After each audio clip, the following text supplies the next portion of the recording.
Ladies and gentlemen, lend me your ears and your eyes. Diva Divine Light, live from Brooklyn, New York. Know your lane and what you saying, yo. I'm silly with my 9 million with the dilly, yo. When I be on the mic, yes, I do my duty, yo. While I'm in the club, I be while in the studio. You don't wanna violate, nigga, really and truly, yo. My main thug nigga named Julio, he moody, yo. I'm a nigga that'll slap me with the toolie, yo.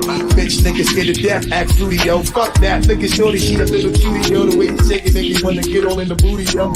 With no lanes and what you saying, yo. Diva Divine Light. Really my heart to me. Fucking see what you got for me. Put more than hands with my eyes to see. Still $1 in the place to be. If you really my heart to me. Fucking see what you got for me. Put more than hands with my eyes to see. Still $1 in the place to be. If you. You're watching Diva, the Divine Light. A fun-loving, caring, passionate person who talks about sex, celebrity, and real-life issues, and even abuse. So hit that like button and make sure you share the show. Really my heart to me. Fucking see what you got for me. Put more than hands with my eyes to see. Still $1 in the place to be. If you really my heart to me. Fucking see what you got for me. Put more than hands with my eyes to see. Still $1 in the place to be. If you really my heart to me. Fucking see what you got for me. Put more than hands with my eyes to see. Still $1 in the place to be. If you really my heart to me. Fucking see what you got for me. Put more than hands with my eyes to see. Still $1 in the place to be. If you. Here comes the pitch, and it comes in wide. On the combo.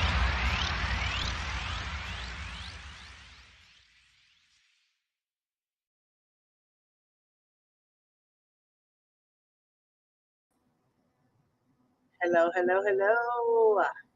Good afternoon to all my good people. It's me, Diva Divine. I hope everybody's having a great day. Good afternoon. Hold on one second.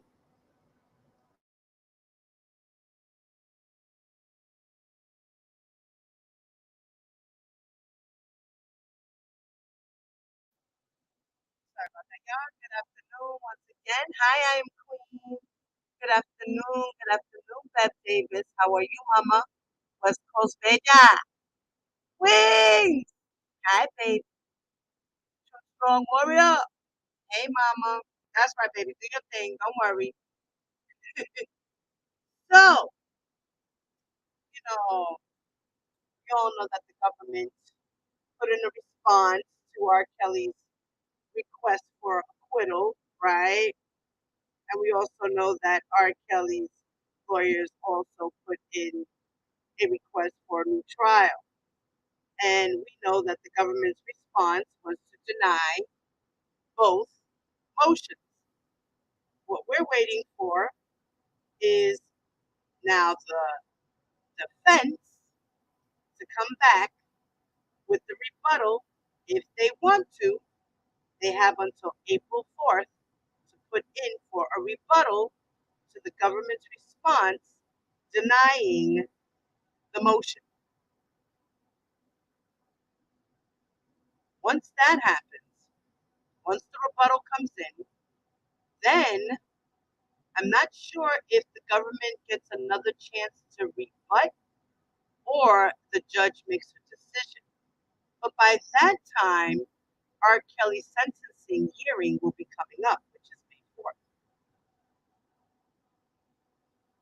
So let's see how this goes. And our good friends, the lawyer hey Noonie, lawyer that's the name of his channel, lawyer you know. He has been covering the R. Kelly trial, and he hasn't done too much, but he's done a lot in breaking down the case. And just recently, he did a 4-part video, and it was discussing the acquittal motion and discussing the new trial motion. Now, I'm going to use their content just for the purpose of education, okay? And so that you guys can pretty much understand what they're saying better than I do. I am not a lawyer. I am not a lawyer. I am just a commentator. I just do commentary. And I'm learning as I go along, as well as all of you guys. Thank you so much for being so smart the way you guys are. And we're going to go over the Curcio Hearing, and we're going to go over the pretrial hearing.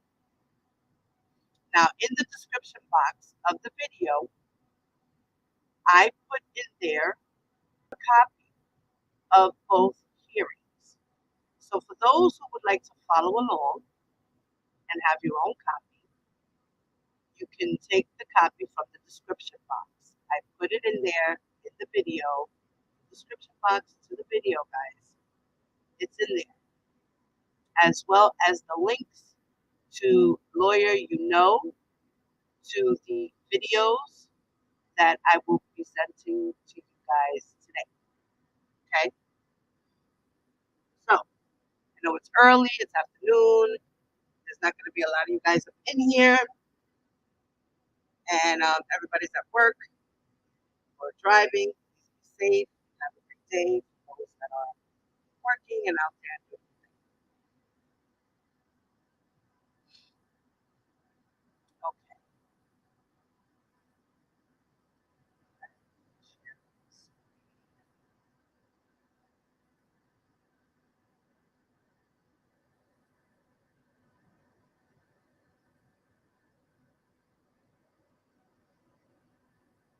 Okay.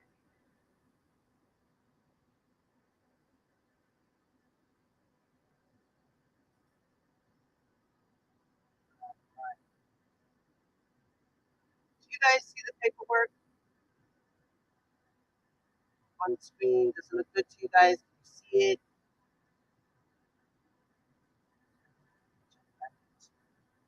I'm behind the scenes. Let me jump. Shorty! Shout out to Shorty! Shorty did her thing. We love you, Shorty. Vanetta, what's up, baby? So do you guys see the screen well?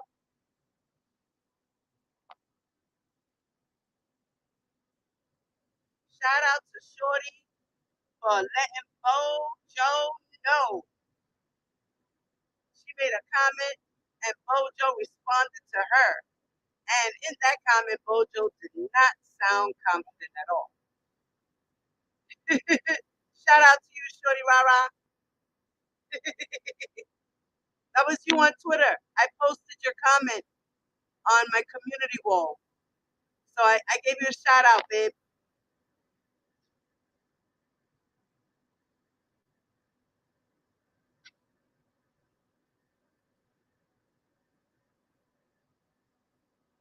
All right. So we love you too, Mama. Do you guys see the screen well? Let me know that everybody can see the screen.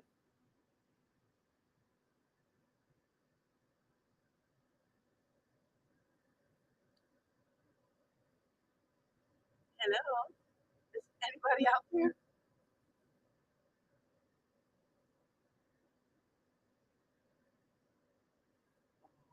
Okay.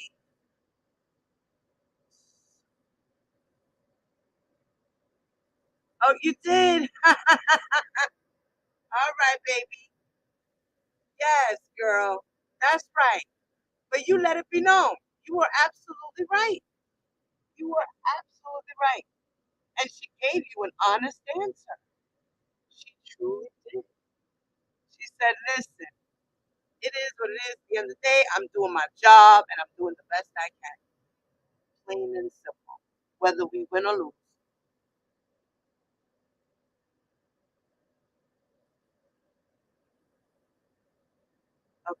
So,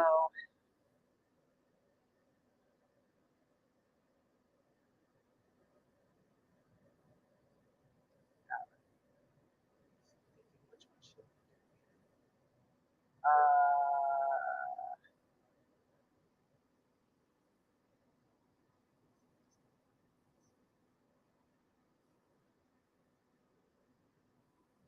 All right, let's do the Curcio hearing first. All right, so we're going to do the Curcio hearing first.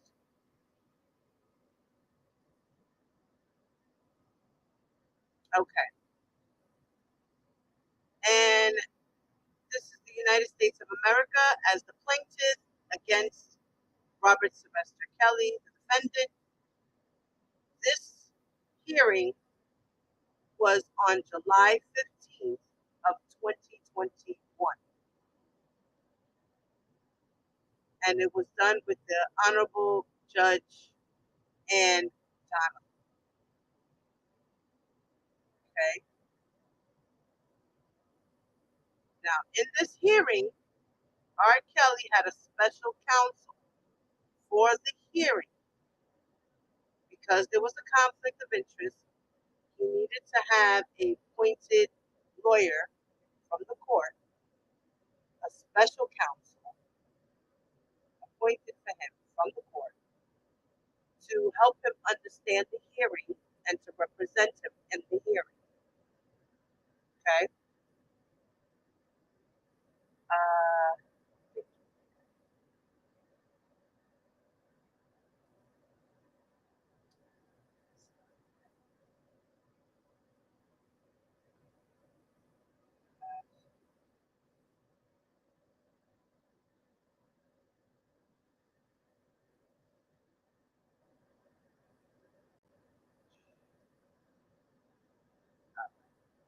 it starts with page 32. Okay, so in the process of the proceeding,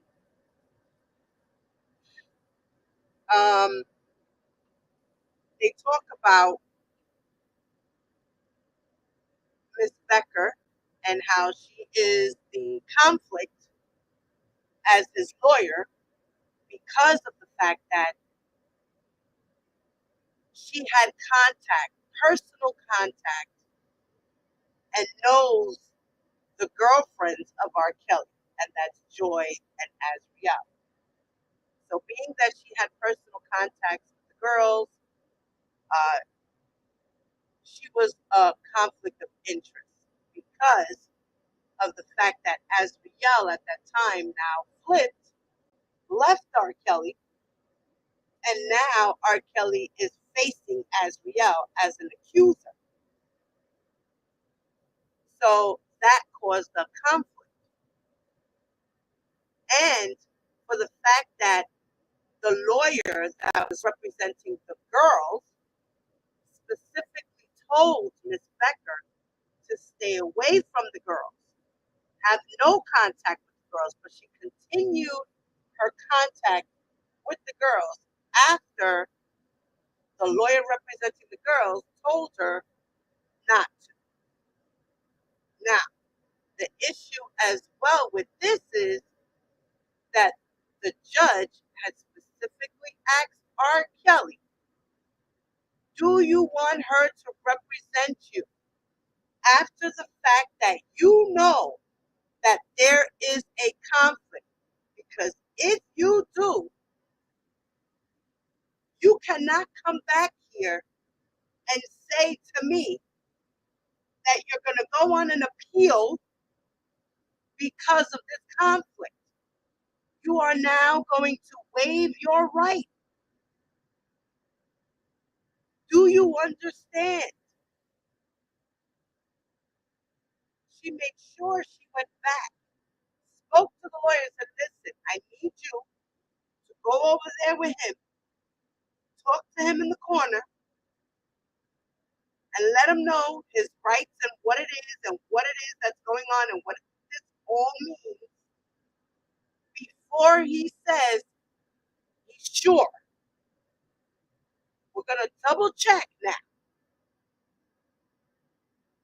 Then they came back, and his lawyer representing him said, yes, he understands what is going on.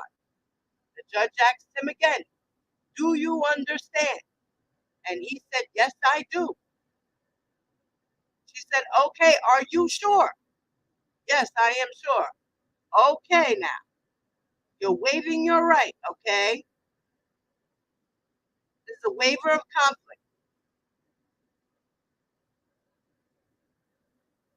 Now, I know I went through this already.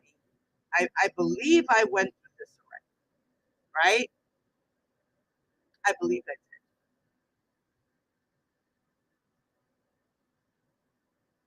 Hey, honey.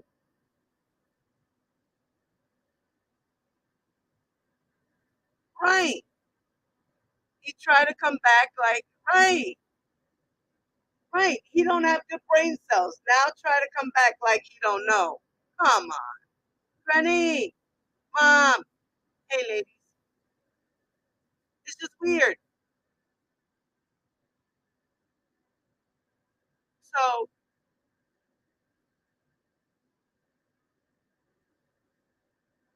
let me go into the paperwork. All right. Now we're going to go over this again. But we're just going to go over this one particular part. Last time I went through it, I read the whole thing, top to bottom.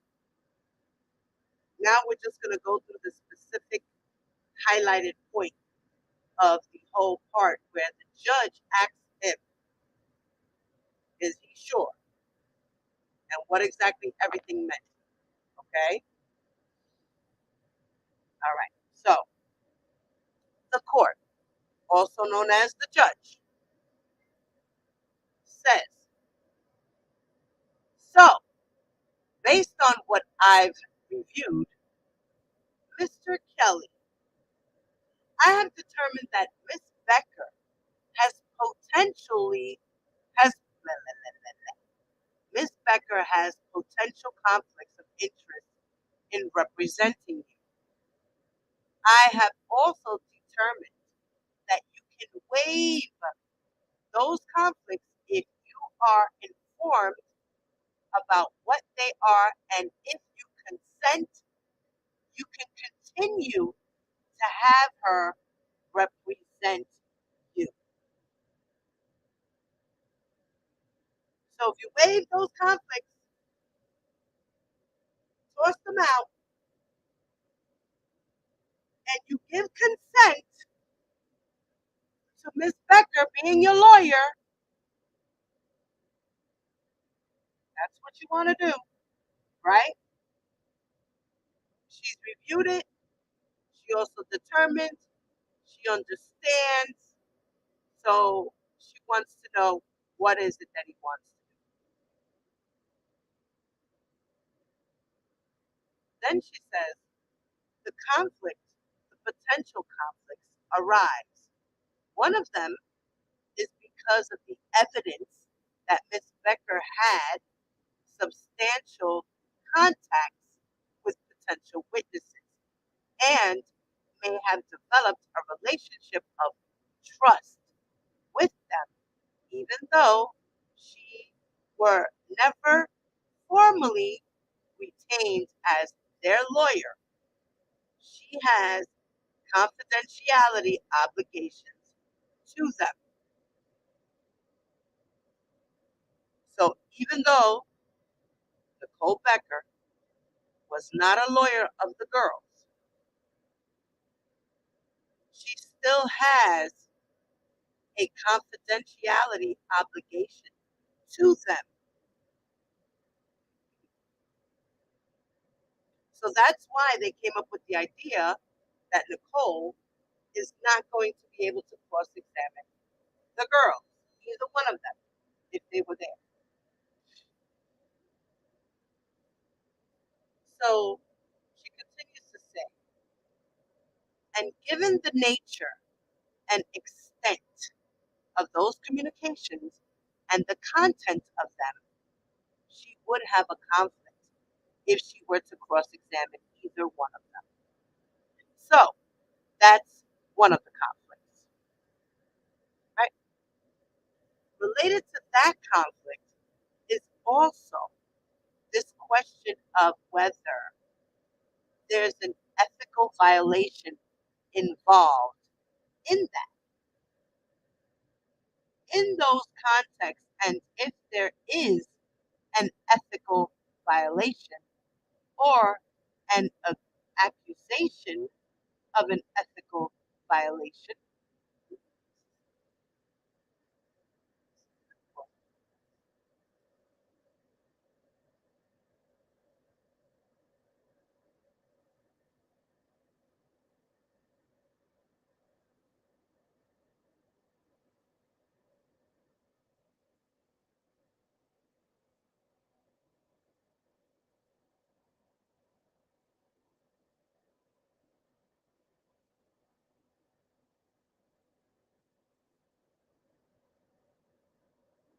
So an ethical violation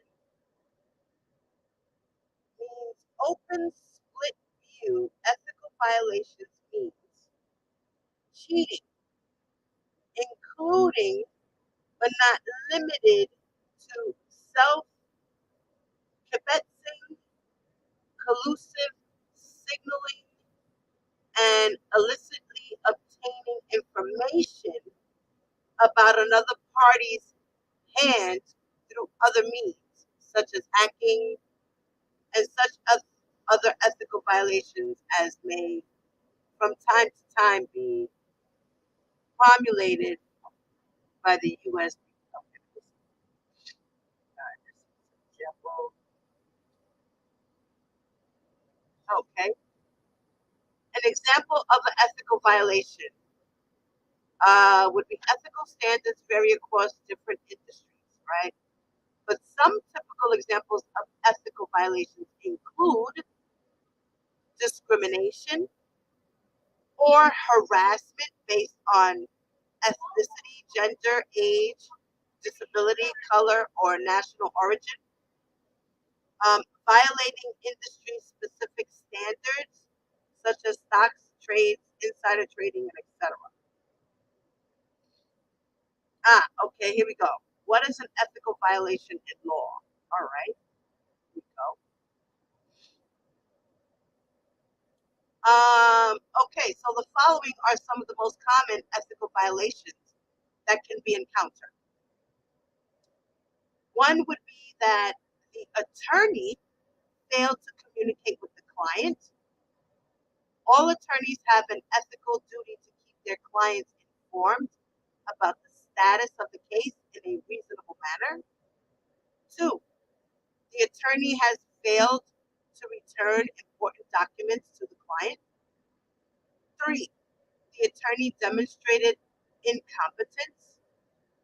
Four, conflicts of interest were apparent. And five, financial discrepancy was apparent. Okay. Uh,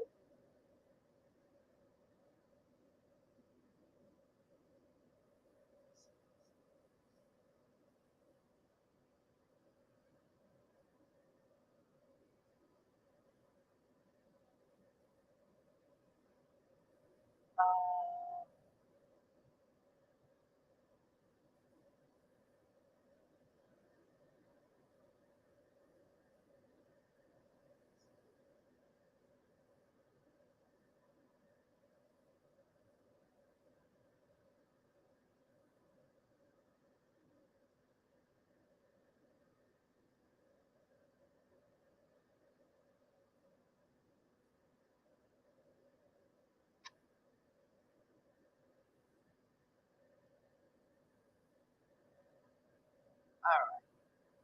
Sorry, I just was curious about that. And let me go back. Okay. So there was an ethical violation or an accusation of an ethical violation. So the concern is, as I said before in speaking with the government, the concern is that a person would be motivated to to defend himself or herself from the accusation in a way that might keep the lawyer from asking certain questions or calling certain witnesses. So that's what the concern is. So the other conflicts, which I don't think there's a factual basis for them, but it's the same question. And I've asked Curcio counsel, Ms. Haramati, to review with you and advise you about all of those concerns. So here, Judge Donnelly is explaining to R. Kelly. She's like, there are other conflicts, which she said, I don't think there's a factual basis for them, but it's the same question. So she's letting him know, this lawyer is representing you to review with you and advise you about all of those concerns. Then Judge Donnelly continues to say, now, the general issue here is that whenever a lawyer has a conflict of interest, what's in the lawyer's best interest and what's in your best interest as the client may not be the same as so you have the constitutional right. As I think I advised you before, to be represented by a lawyer who has no conflict. So she's explaining to him the reason why that there was a appointed lawyer for him to represent him, because it's his constitutional right to have a lawyer represent him who is conflict free. Of course, Leonard or Farinella, they were representing themselves in the hearing, so they couldn't represent R. Kelly, so they had to appoint a lawyer for him. Then she continues to say that you also, within certain limitations, have a right to choose your own counsel. We also have a situation where you have two other lawyers. And so that's also something you can take into account. So she's letting him know, listen, you have two other lawyers. You don't need her. You could fire her. Or you could keep her on. That's up to you. But I'm letting you know that you have two other lawyers. So she was trying to give him a hint. She was trying to let him know, listen, we appointed a lawyer for you because these people can't represent you because of a conflict. We have a conflict-free lawyer here for you to explain everything. Now, we think that you should get rid of your conflict, or you can waive that and say, I don't care. Continue with the trial with the same lawyer. The only thing here is that she will not be able to cross-examine the girls. And she can't use anything that she knows about the girls against them. Because that would be violating the girls' rights and violating R. Kelly's rights. And she would be violating the court. And I know Miss Becky was not trying to go to jail for contempt, right? Okay. So then she says to him, so I am going to ask you a series of questions so that I can be sure that A, you understand what the conflicts are, and that you are in a position to tell me whether you want to waive them. So, are you willing to answer those questions? The defendant, who is Robert Kelly, said to the judge, "Yes, ma'am, Your Honor." The judge says, "So do you have any condition or anything that would interfere with your ability to understand what's happening here in court today?" The defendant, R. Kelly, said, "No, ma'am." The judge said, "Okay, now you are currently represented by Miss Blank Becker. Is that correct?" The defendant, R. Kelly, said, "Yes, Your Honor." The judge then asked him, "Are you satisfied with her services so far in this case?" The defendant, R. Kelly, said, "Yes, I am." Again, the judge asked him, "Are you satisfied with her services so far in this case?" The defendant said, "Yes, I am." So let's understand that.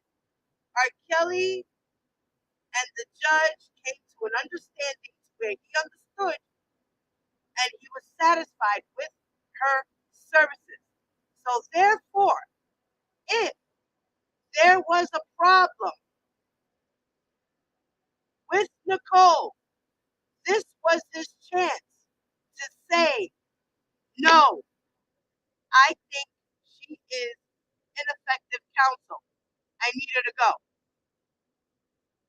In this hearing, they got rid of Greenberg and Leonard. He said, "I don't want them as my lawyers no more." And the judge said, "Okay, they're dismissed. They are withdrawn from the case. They are no longer your lawyers. Now, let's get to this lawyer." Then they started talking about what was going on with the girls and the other lawyer and all of that. This was the time for R. Kelly to say, "I have an issue with her. Yes, there is a conflict. Yes, she has been an ineffective counsel. I want her gone." And the judge would have said, "Okay, well, Miss Becker, it's time for you to withdraw. He does not want you on the case because there is a conflict of interest, and this is this man's right to fire you because of that. So goodbye. Have a nice day, and don't make sure that doorknob don't hit you on the way out, okay?" Okay. But that's not what happened. That's not what happened. You can clearly see here that that's not what happened.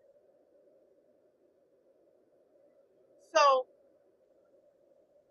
as far as, like I said, in my opinion, as far as the conflict of interest and the ineffective counsel, that's not going to fly. The judge is going to deny that. Even the appeals court is going to look at this Curcio hearing and say, but the defendant said he was satisfied with her. He was satisfied with her services. He was asked, does he understand what's going on, before she even asked him that question. He said he understood everything. He was competent to comprehend the words that were coming out of the mouths of the people in court, from the judge to the lawyer.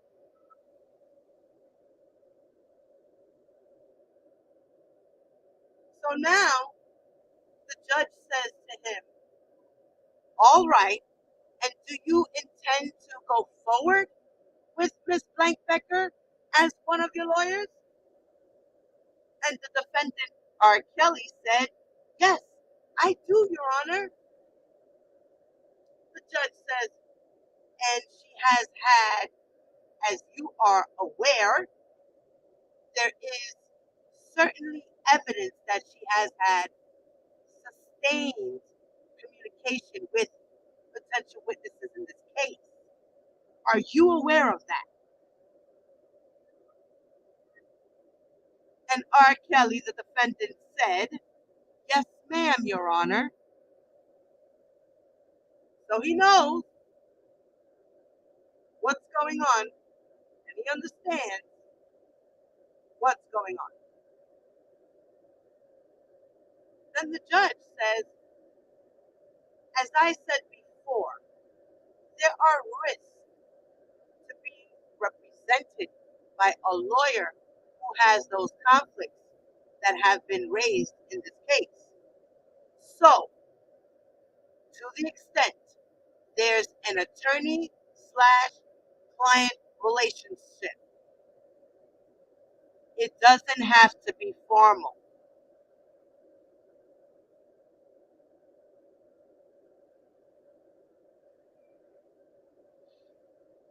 Wow, that's weird how she said that. I just realized that. She said, "So to the extent there's an attorney slash client relationship, it doesn't have to be formal." So she's saying whether they were best friends, there's an extent to the attorney client relationship. It doesn't have to be a friendship. She said, to the extent that Miss Becker gave legal advice of any kind to a potential witness, that means she owes that person a duty of loyalty. So she owes loyalty to those girls as well as loyalty to R. Kelly. And then the judge says that means she owes that person a duty of loyalty, and she might be prevented from either investigating leads or introducing evidence or challenging a witness's testimony. And that includes Jane Doe number 5 or calling another witness. Now that's crazy. You know how the judge just said that. But she wasn't prevented. Miss Becker was not prevented at trial to cross-examine anyone. She cross-examined a couple of people.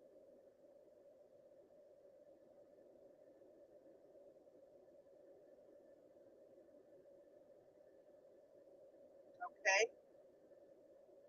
Then it says, Judge Donnelly continues to say to him, "Miss Savage, if she were to rely on information that she received in a privileged communication."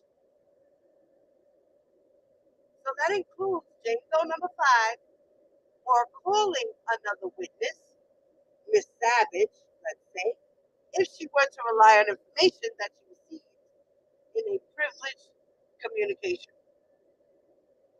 Judge Donnelly said, "Do you understand that?" Give me 1 second.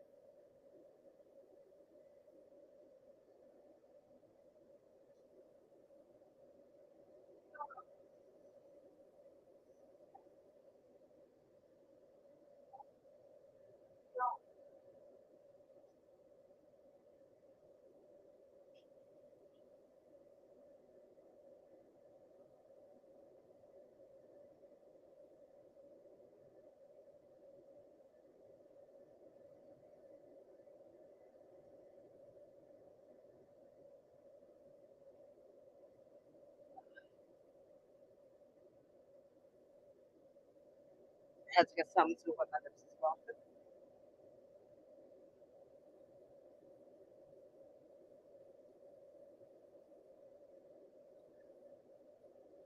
Let me see what you guys are saying real quick. Get out of the screen.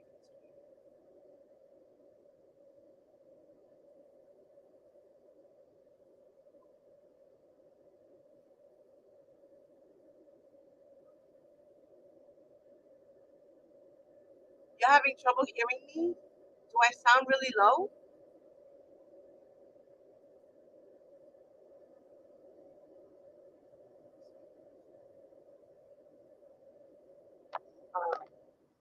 Do you guys hear me? Give me a thumbs up if you guys hear me. I'm going in and out. Oh no.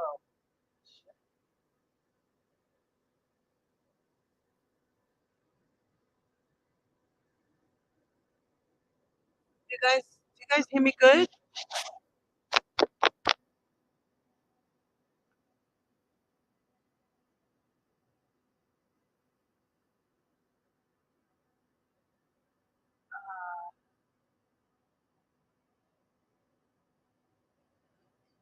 Hey, lovely fair. Hey, baby boy.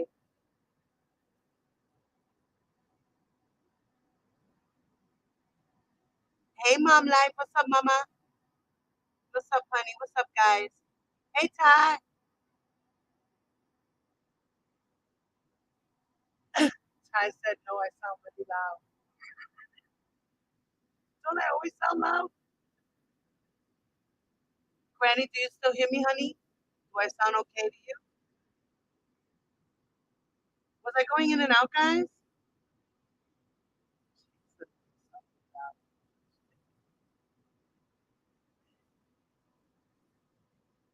All right, guys, give me a thumbs up. I'm not gonna move until I know that my internet is good, my sound is good. Give me a thumbs up, y'all. Let me know that we good over here.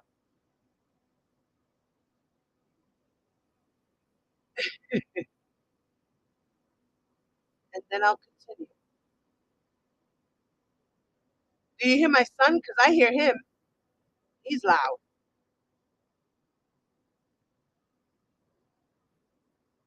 Okay, do you guys hear me? Does anybody hear me? Give me a thumbs up if you can, please. And let me know that you hear me.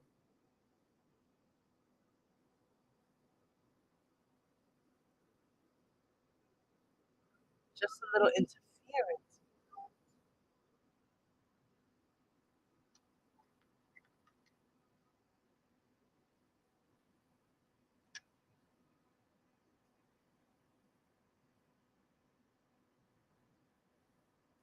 Okay, I sound good. Okay. All right, guys. Granny was saying I was going in and out. Was I really going in and out, y'all? Okay. So let's continue. You guys didn't have any questions. All right. So now she asked him, "Do you understand that?" And the defendant, R. Kelly, answered, "Yes, I do, Your Honor." Hey, hey, no. Then the defendant, R. Kelly, responds, "Yes, I do, Your Honor." I don't know, Joshua.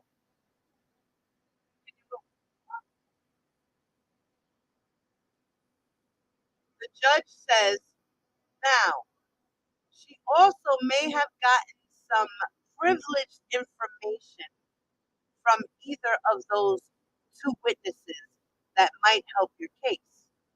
But she can't disclose it to you because of her ethical duties, and she couldn't share that information with either Mr. Canick or Mr. Farinella for the same reasons." Do you understand that? So the judge is telling him, listen, there's a conflict as well because she might have information from those two girls, Joy and Azriel, that might help your case, but she cannot tell the other lawyers what it is. She cannot disclose it to you either because of her ethical duties. And she couldn't share that information with the lawyers. You or the lawyers. No one. She has a loyal obligation to those girls as well as you. And then she said to him, "Do you understand that?" And the defendant, R. Kelly, said, "Yes, I understand, Your Honor."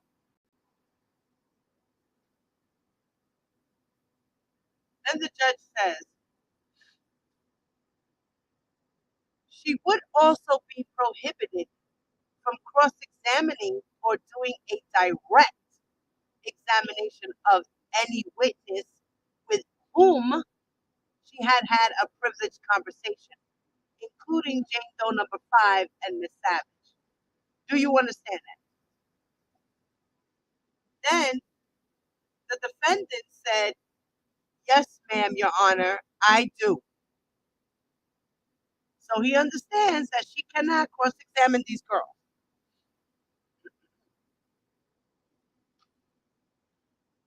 Then the judge says, "Now, as I said before, she has a duty of loyalty to people that she has given legal advice to, regardless of whether there's a formal relationship. That duty continues even after the relationship ends." So after the lawyer stops representing her, him, whoever, she still can't say anything because that's client privilege. So the judge continues to say, so she owes a continuing duty of loyalty to former clients or anybody to whom she gave legal advice. There is a chance that she could make decisions that, give me one second, guys.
Okay, guys, sorry I'm back.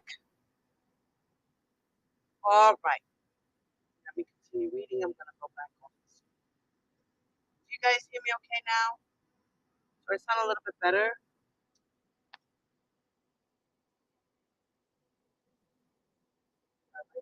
Breaking up.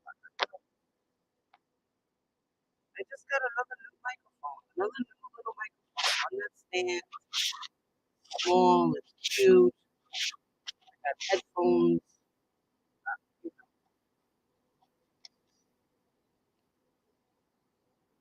Okay, do you guys hear me? Microphone check 1, 2. Hey, Karen. Okay, you guys hear me again? Am I breaking up still, or what? This is gonna frustrate me. So, do you guys hear me now?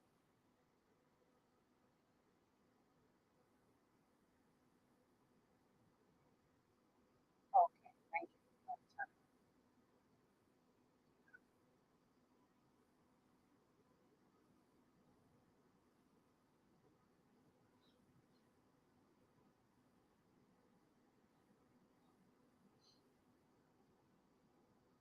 So, R. Kelly then says to her, "Yes, Your Honor." The judge says, and then related to that, also is the question of becoming an unsworn witness, having gotten information from witnesses. So, but again, since you have 3 lawyers, if that's a concern, one of the other lawyers can take the witness, can do the examination. You understand? Then R. Kelly says, "Yes, I do, Your Honor." So she let him know. Just letting you know that when the questions come to the unsworn witnesses and having gotten information from witnesses, just letting you know that you have 3 other lawyers that can examine the witnesses. You don't have to have her do anything. She's like, "Do you understand?" And the defendant, R. Kelly, said, "Yes, I do, Your Honor." So now the judge comes back and says, "Now, in addition to that, there are certain allegations, and I think the best thing to do might be just to refer. I'm going to ask Ms. Cruz Melendez. I think it would be ECF number 107. So that's the electronic filing document number 107 that they put in that was sealed. And it says that that document 107 might contain what the concerns are. Is that right?" And then Ms. Melendez tells her the June 14, 2021 letter, which is, I don't have the ECF number directly in front of me. The judge said, "That's okay." Ms. Cruz Melendez said June 14th of 2021. The judge said, "And I'm just going to direct Ms. Haramati to that letter, and in particular to the second paragraph of page 2, and just if you can direct Mr. Kelly to what I am talking about." So there was a letter that was submitted about the conflict, and in paragraph 2, something important is in it, and R. Kelly needs to understand what it is that the judge is talking about. So she's got to go over this paragraph. So then Mr. Haramati says, "I will do that." The judge says, "And relatedly, the information in the paragraph following that." So those 2 paragraphs, the first paragraph and the one after, are important conflicts that need to be addressed, right? So then Ms. Haramati says, I'm sorry, the paragraph following relates to the unsworn witness issue. I believe the second paragraph on page 1. Is that it? Ms. Melendez says, so the second paragraph beginning on page 1, which goes into the top of page 2, as well as the first full paragraph of page 2, the judge says, you've reviewed those specifics. And Ms. Haramati says, we have. Then Ms. Melendez, which is the government's lawyer, says, Your Honor, just one other thing. With respect to the second full paragraph, which is technically paragraph 3 on page 2, I just wanted to note that in addition to Jane Doe number 5, there are additional witnesses or potential witnesses named starting at the end of line 3 into line 4 that would also be included in the with respect to the unsworn witnesses issue. So there was other names.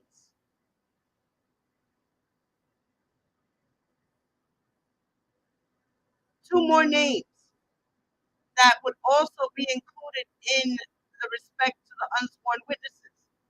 So two other people she wasn't entitled to, that there was a conflict of interest that she can't, there are additional witnesses of potential names started at the end of the line that would be also included in the respect, right? So that she couldn't speak to. Then the judge says, yeah, we just said that. And Ms. Melinda said, okay. The judge says, I think we didn't we? And Ms. Haramati, which is R. Kelly's lawyer, says, I believe we've covered the unsworn witness. Ms. Melinda says, thank you to the judge. The judge says, that is all right. So, specifically, that second paragraph on page 2, Mr. Kelly, have you reviewed the contents of that paragraph? Is Ms. Haramati? The defendant said, yes, Your Honor, I have. The judge says, you understand what's contained in them, correct? And the defendant, R. Kelly, says, yes, correct.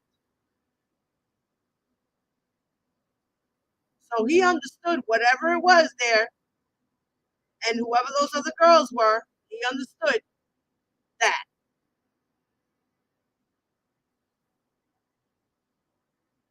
The lawyer has duties.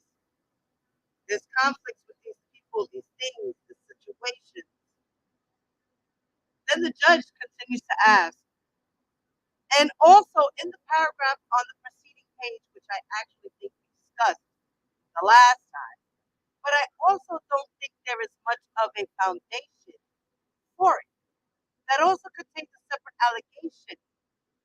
And Ms. Harmati reviewed that with you, not just today, but in your prior meeting, correct? The defendant, R. Kelly, said, yes, correct. The judge said, and again, the just the general issue is that an attorney who has committed unethical conduct, and I'm not saying that anybody did, but that the general question is that someone who has done something unethical may want to hide that conduct, and an attorney who is accused of unethical conduct, even if the person didn't do it, may seek to dispel the impression that she did it or he did it. Ooh. If the person did it, they may want to hide it. And if the person didn't do it, they don't want the accusation to come out. That's basically what I am saying to you. In either situation, the lawyer could make decisions that aren't in your best interest in order to protect herself or himself from that information. So again, and I think I mentioned this before, a lawyer may choose not to call a witness or to avoid certain kinds of questions because of the concern that it could affect the lawyer's career. Do you understand? I wonder if that had to do with the so-called rumor of R. Kelly sleeping with Nicole.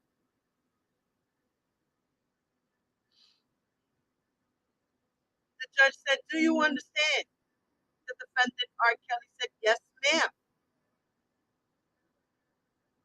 The judge continues to say, and the other thing is that an attorney who is accused of wrongdoing or of some of the things that are contained in that letter might be able to give you a completely independent or unbiased assessment of whether you should go to trial, whether you should testify, things like that. Do you understand? He said, "Yes, I do, Your Honor. I do, I do, I do." And the judge says, "Do you have any questions about any of the things that we've talked about so far?" The defendant said, "No, I don't." The judge said, "There may be, and I identified a few issues here, there may be additional issues that come up. Nobody can predict every possible conflict or issue that may come up. And if later in this case there's more information that comes up or the conflict becomes more serious, I may have, I don't know, that this will happen. But it's always a possibility that I may have no choice but to disqualify the conflicted lawyer at that time." Do you understand?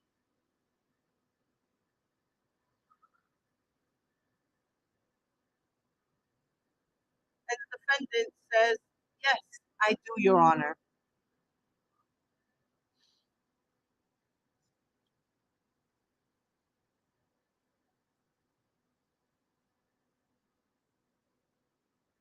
He says, "Yes, I do, Your Honor."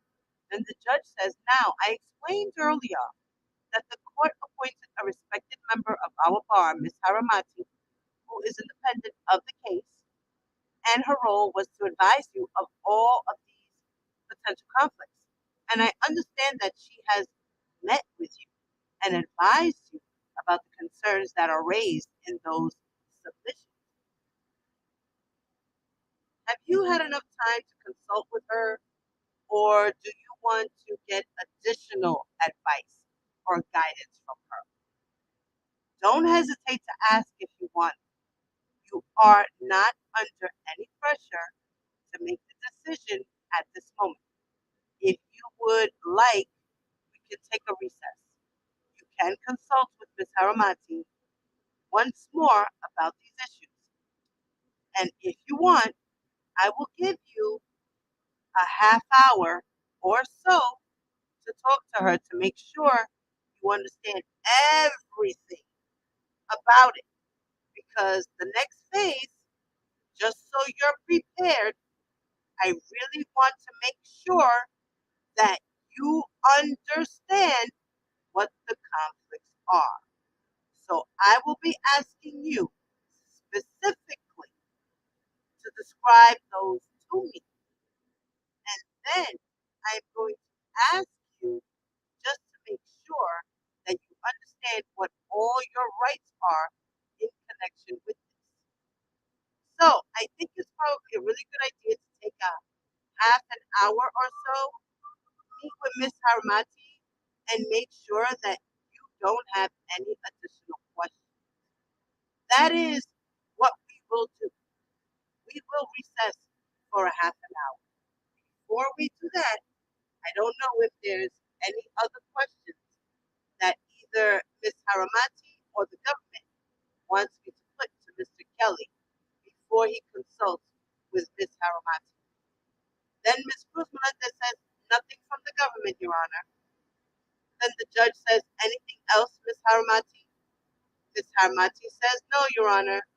And the judge says, let's recess for that period of time, and then we will resume. When the recess is taken, then the judge comes back, and she says, all right, let me just ask Mr. Kelly, have you had enough time to consult with Ms. Haramati about the issues that are involved here and about what you want to do?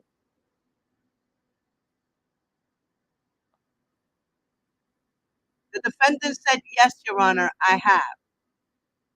The judge said, and do you think that you were in a position to tell me whether or not you want to waive the conflict of interest? The defendant said, R. Kelly said, I believe so, Your Honor.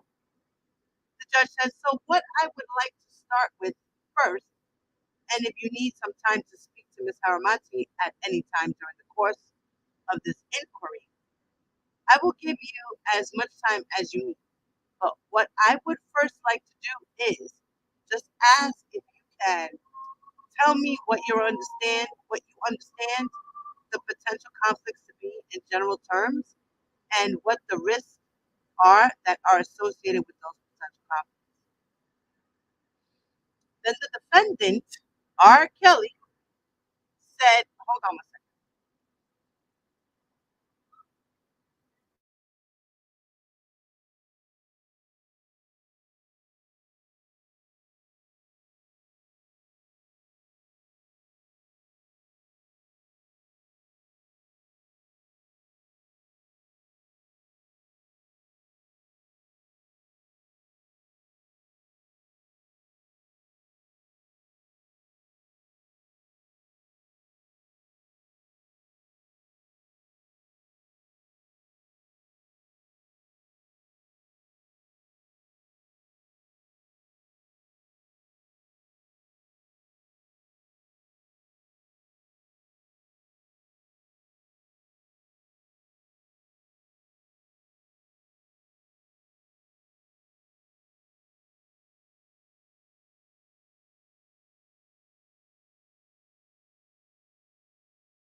sorry about that, guys.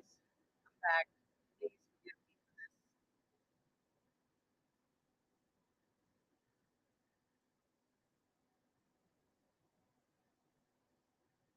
Okay, so now R. Kelly has to come back with his answer to respond to the judge. And he tells the judge, okay, thanks, Your Honor. First of all, as far as Jane Doe #5 and Miss Savage, I understand that as far as Miss Blank Becker, it's hard to pronounce.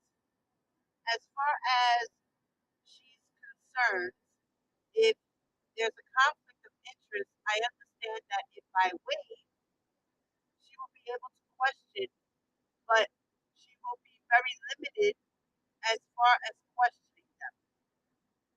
Then the judge says she may not be able to question them at all. And then the defendant, R. Kelly, said, and I understand that as well. And then the judge says, and so in terms of that portion of it, of the fact that she may be limited in the things that she may ask them, do you also understand that she cannot share any confidences that she learned from them with any other members of your team? The defendant, R. Kelly, said, yes, I do, Your Honor.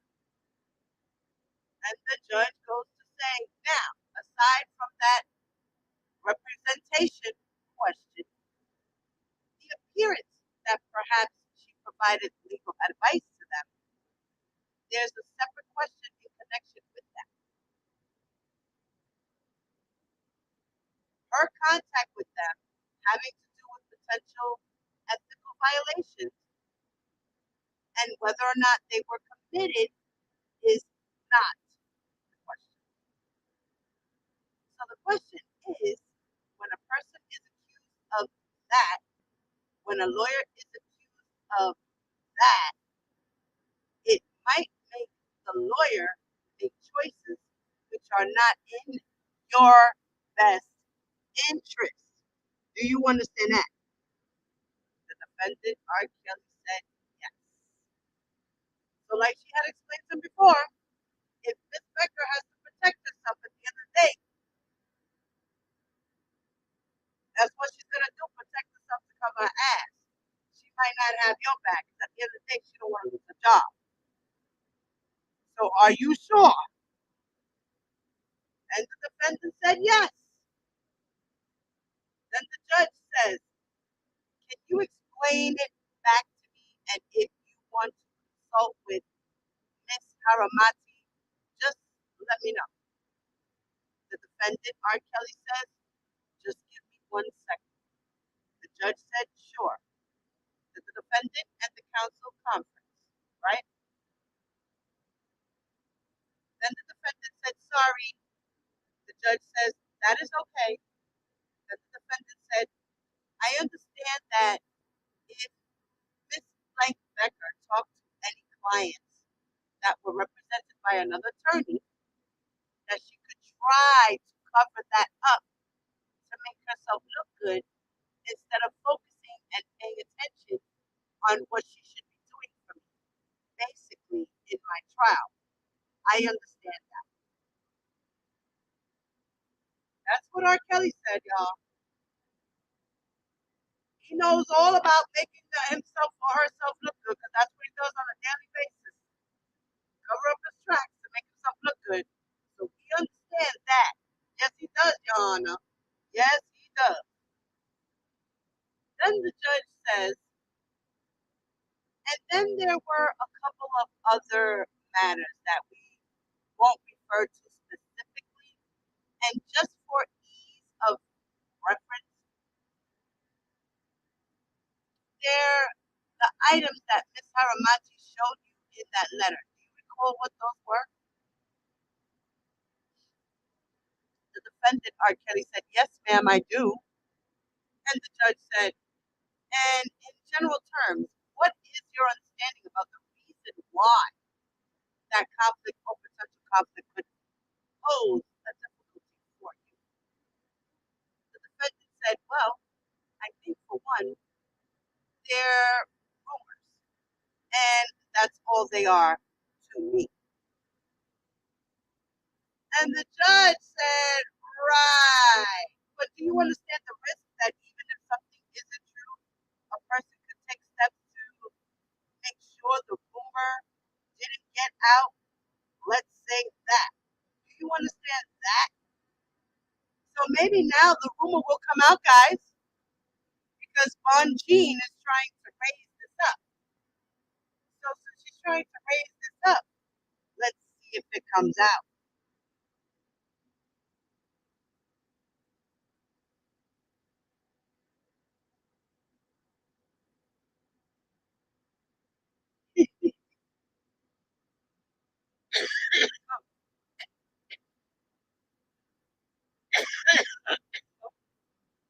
Sorry, guys.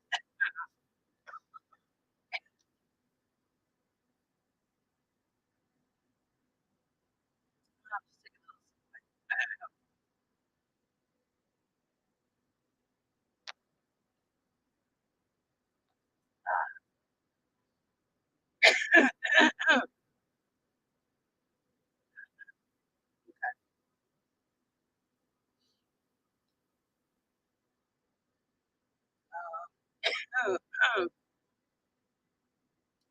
Now the defendant, R. Kelly, said, I understand that, Your Honor. And as the judge says, and that's related to what we just talked about with the ethical concern, and you gave a pretty good description of what that concern is. Do you understand that this concern is pretty much the same concern?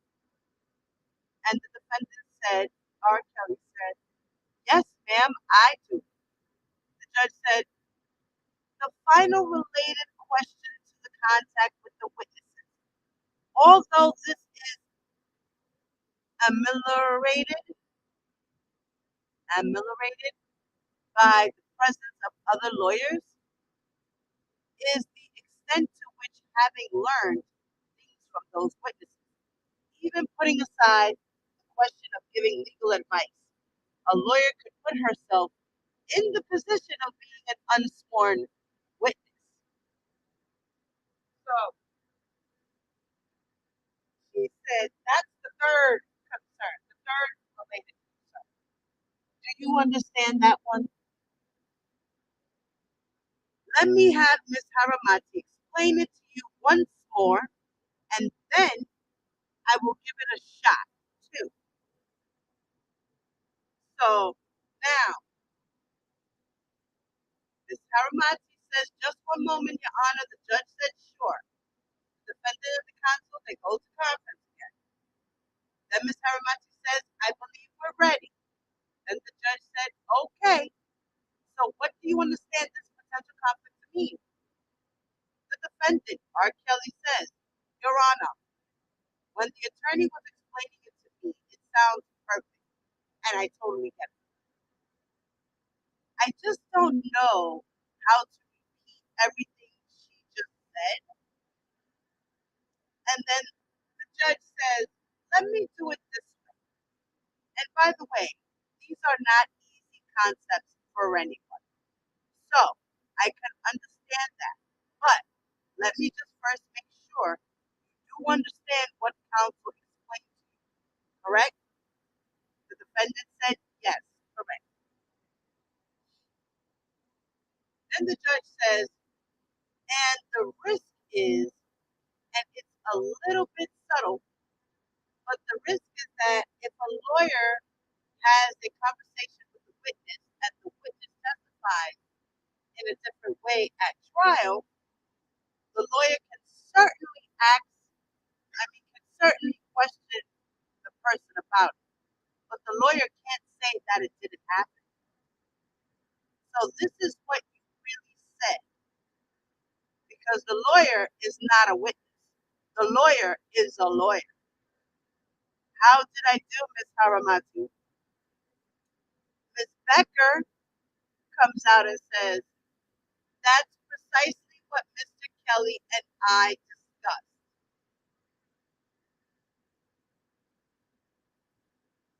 Then the judge says, So that's the reason the lawyer can't be a witness, because the lawyer is the lawyer. Is that clear to you? And then the defendant, R. Kelly, said, very clear, Your Honor. Judge says, okay, so I also want to make sure that you understand, and that I think you do, you have the right to object to having Ms. Becker represent you because of these issues. Do you understand? The defendant said, yes, ma'am, Your Honor.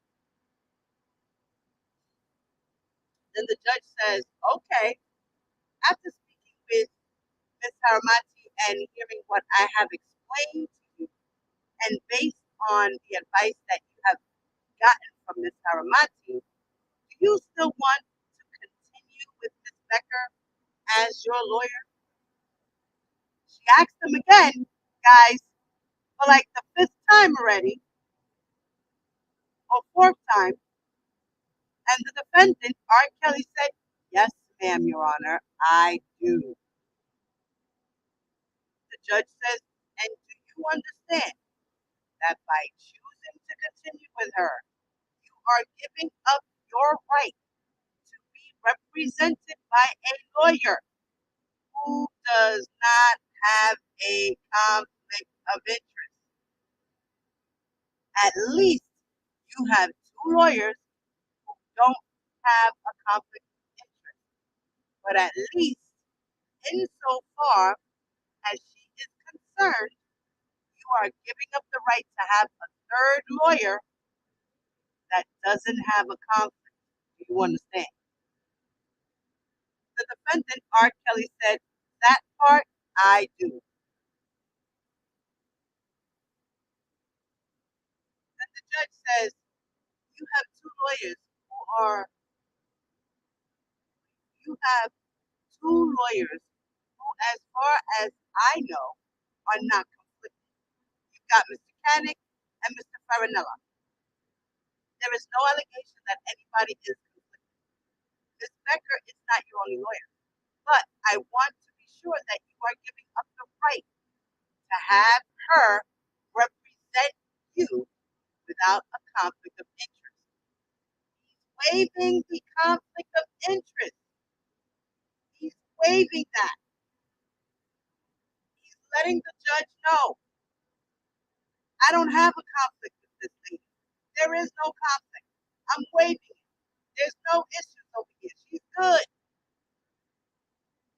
I want her to be here. I want her to represent me. It is what it is. Fine. She can't cross-examine certain witnesses, whatever. But I still want her as my lawyer on my team. The judge asked him, do you understand? And then R. Kelly says, yes, I do, Your Honor. Then the judge said, okay, and that means that if you were to be convicted at a trial, listen up, listen to these words that are coming out of my mouth.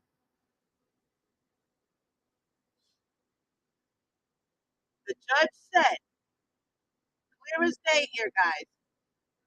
The judge said, okay, and that means that if you were to be convicted at a trial, you couldn't later claim that your lawyer, Miss Becker, wasn't an effective lawyer because she had these conflicts or potential conflicts. Do you understand? And the defendant said, yes, I do, Your Honor. Boom! There it is. Point blank. Page 46, paragraph number 21. We're starting at number 21. Page 46 of the Curcio Hearing. Line 21. Please write that down in the chat. Line 21 Curcio Hearing, R. Kelly understands that he cannot come back after he's convicted. If he gets convicted, he cannot come back and say that she was an effective lawyer because of those conflicts or potential conflicts. The judge said, "Do you understand?" And R. Kelly, the defendant, said, "Yes, I do, Your Honor."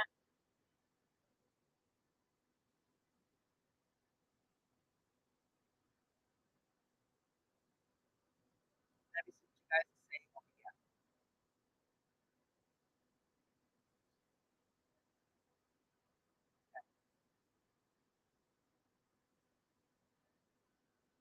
Hey, James. Hey, listen. As long as that group of gangsters called OCOP or Kelly don't stick,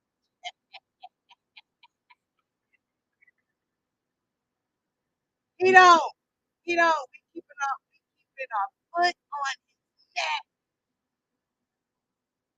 Question: if he was in school until seventh, eighth, or ninth grade, what was he doing then? He has to be able to read and write a little bit. Somebody is lying for another excuse. I'm telling you, you guys, he does know how to read and write. It's just that he doesn't write well, or he doesn't read well. He didn't learn his phonics. Hooked on phonics did not work for R. Kelly. He's dyslexic. It has nothing to do with him not being able to not read or write. He just can't do all those things well because he can't function right. But he knows how to read. He can sound out words, letters. He can. Are you guys getting feedback? Oh, stop that. Are you getting feedback?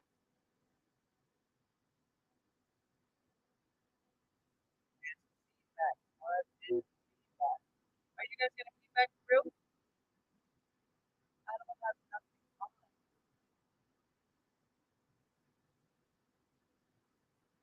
Nothing else is running.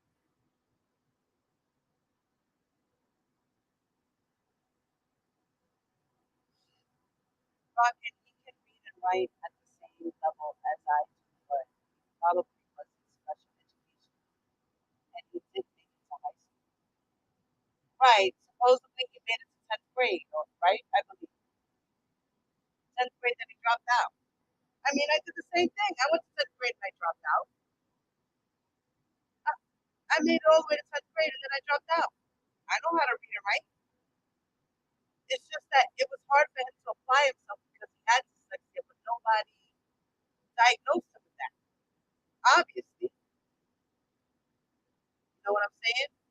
His mother supposedly was allegedly, I guess, tutoring him, and she had other people tutoring him. I don't know. I don't know. I used to hang out with Gucci, and he said R. Kelly could be right. He can. He just doesn't spell well. You know, like instead of him saying, "How have you been?" and the word "been" being BEEN, he might spell it BIN, like a bin. You know, where you store your clothes, like a bin, like a storage bin, instead of "How have you been?" BEEN.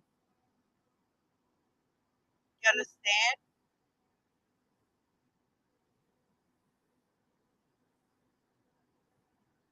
Hey, James. So, is this still being feedback, guys? I am Queen said, Shorty, wow. Well, why is he over there with the fox talking about he can't read?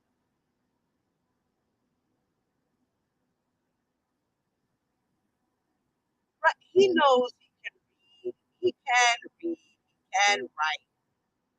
It's not like he can't do it at all. He just didn't put effort into it. He's lazy. Do you guys still hear me?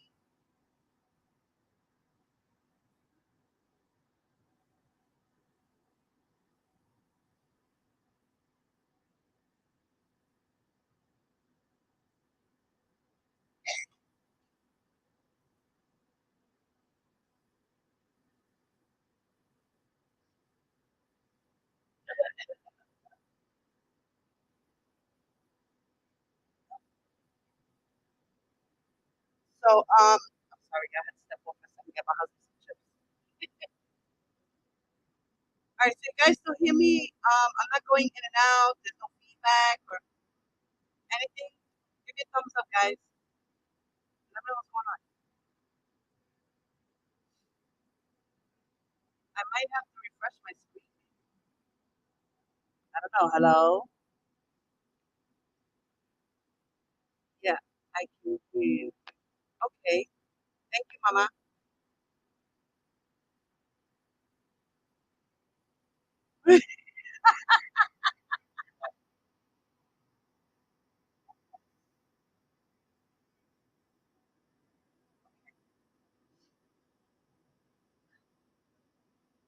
Okay, thank you, guys. I don't know what's going on with my microphone now. Oh, Lord. Okay, so,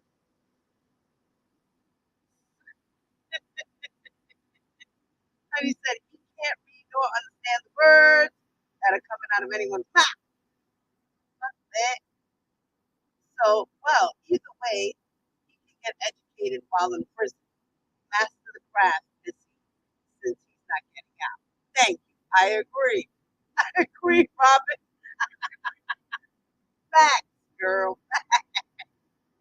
Yes, this must happen. I mean, really, really. So, as we said again, the judge let it be known he cannot come back. Then the judge says, is there anything else that you need to have explained or that you need to consult with Miss Haramati about? The defendant said, no, no. The judge says, okay, well, any other questions that the government wants me to put to Mr. Kelly? Ms. Cruz Melendez says, nothing, Your Honor. The judge says, okay.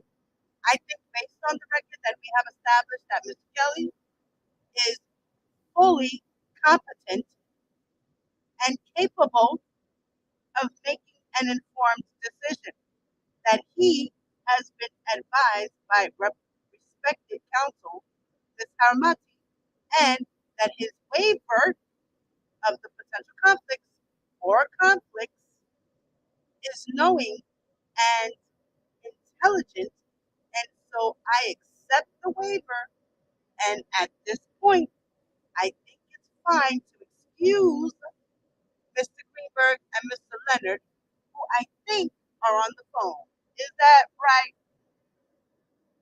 And Mr. Greenberg and Leonard were on the phone, and they said, yes, Your Honor.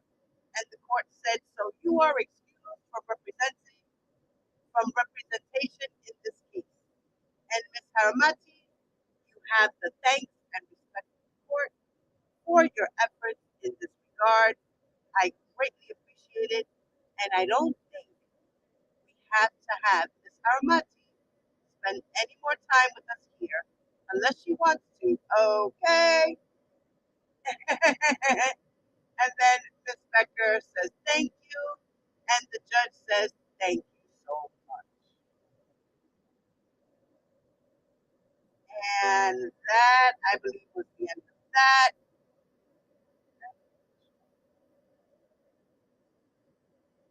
Yep, that was the end of that.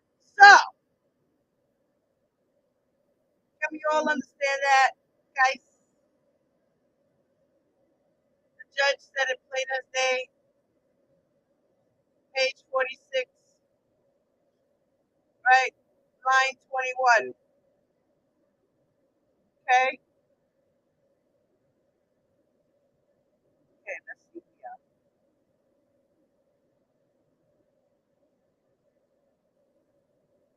Yeah. Okay.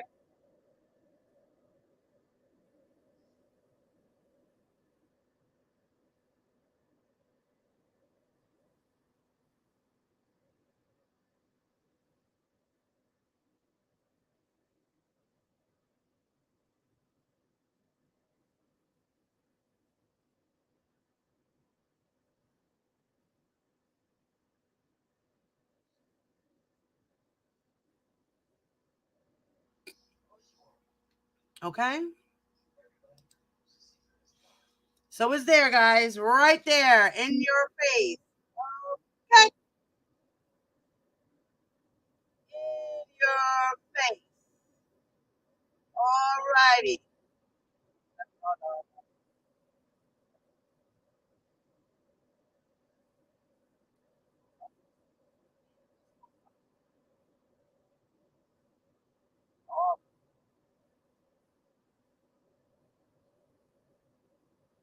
So that is what it is, y'all.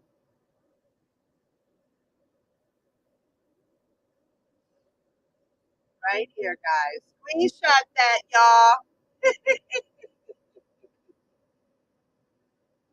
Oh man. You know what? Let me screenshot that so I can post it on my community wall. Right? Let's do that.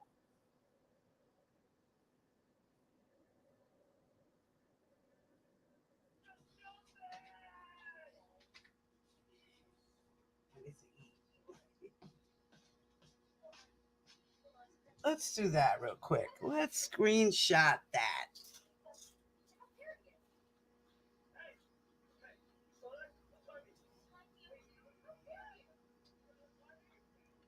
Oh, I gotta come back just a little bit. There we go.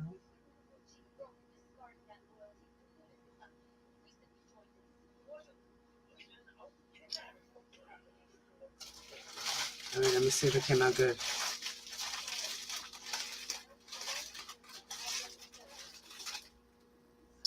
Let's see what happens if I crop it. Let's see. Hold on, guys. Let's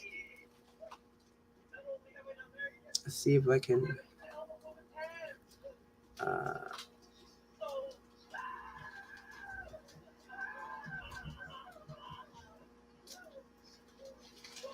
Oh, what the hell?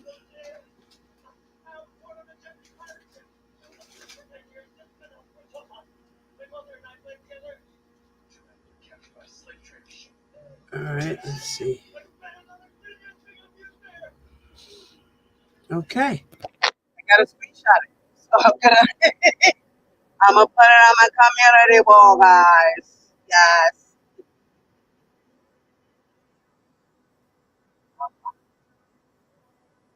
Guys, for those who came in, by the way, just wanted to let you know that I posted a link in the description box, okay, to where you guys can get a copy of these two transcripts, the Curcio and the PRETRIAL. Okay, the first one we read was the Curcio hearing, which was July 15th of 2021. Now the next one we're going to read is going to be the pre-trial hearing before the actual trial, which was August 3rd of 2021. Okay, let me make sure that's on. That should be done. Okay, yes. Okay.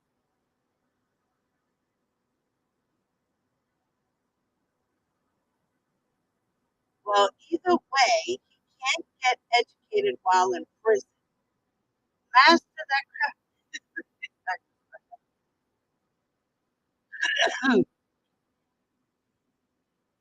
My question: did they appoint someone at one point to represent him? Yes, I am Queen. Her name was Miss Haramati, and she was the lawyer that represented him in this Curcio hearing alone. They only needed he needed a lawyer, a separate lawyer to represent him for the Curcio case. because he couldn't use his own lawyers to represent him. Give me 1 second.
Granny, you said what happened? You sounded so good. Do you have earphones? No, what do you mean? I sound horrible again? What happened? Oh, maybe it's because I'm far away from my microphone. I'm not sitting on top of my microphone. My microphone is a couple of, like at least a foot away from me. Am I getting feedback?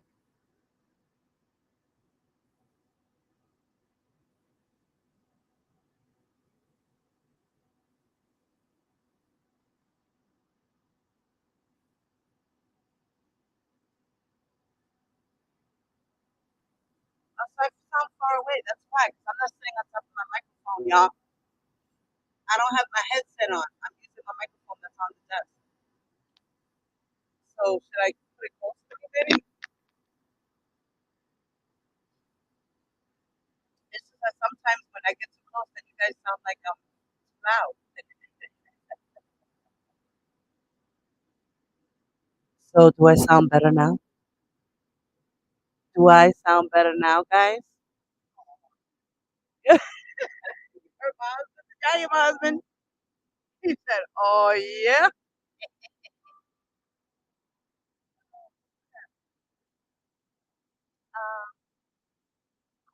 said, "So did she have any problem going to see him at the jail?" No, that's a good question. Well, according to his lawyers that were always putting, it's going in and out, and the volume. Yes, see, so yes, so it was better when I was up close. There's a buzzing sound. Okay, that's my computer. You hear the buzzing. Okay, that's my computer. You know what? I think I'm gonna switch, guys. Let me switch my microphone.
Hello? Okay, you guys hear me now? Do you guys hear me now? I'm fighting with changing microphones. Do you guys hear me?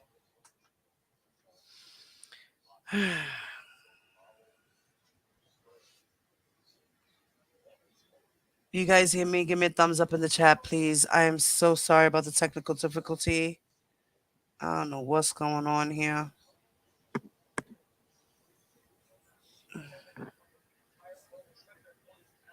Do you guys hear me? Hello? Hello? Hello? Okay, you hear me now? All right. Do I sound like I'm talking too loud? Do I sound like I'm screaming in the microphone? Do I sound like I'm staticky? Let me know, please.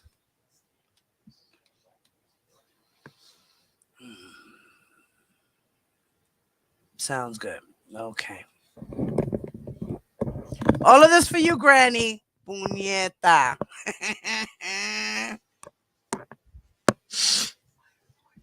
Okay, y'all hear me now? Now y'all hear me sniffing my nose and everything. Allergies.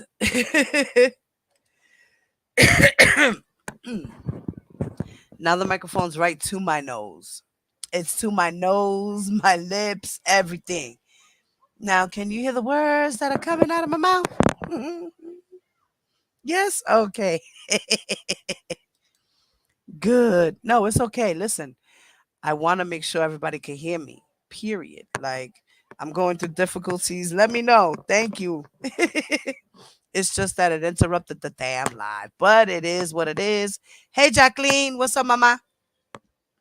It is what it is. So, okay. Let me move this out the way. Okay. Now, all right, let's get back to it. Okay. So, as I was saying to you guys, if you guys want any copies of the paperwork, you can go into the description box in the video. I left details, I left a link so that you guys can retrieve copies of the transcript. Okay. So you can have a copy of the pretrial conference as well as a copy of the Curcio hearing. Okay. And you guys can follow along and see the stuff for yourself. I ain't lying.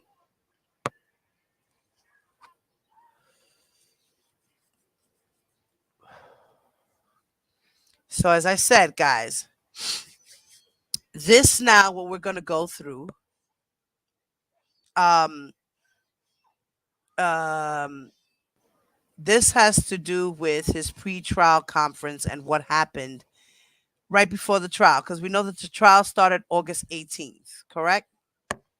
Right. So this hearing happened August 3rd. So this is a pre-trial conference. This is the conference before the actual trial started. Okay, now before we get into that, I wanted to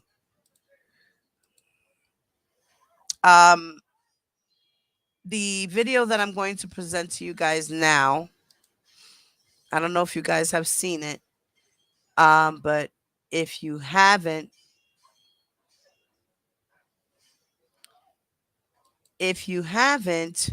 um, as I was saying, I wanted to show you guys some content from Lawyer You Know, who's on YouTube. That is his channel.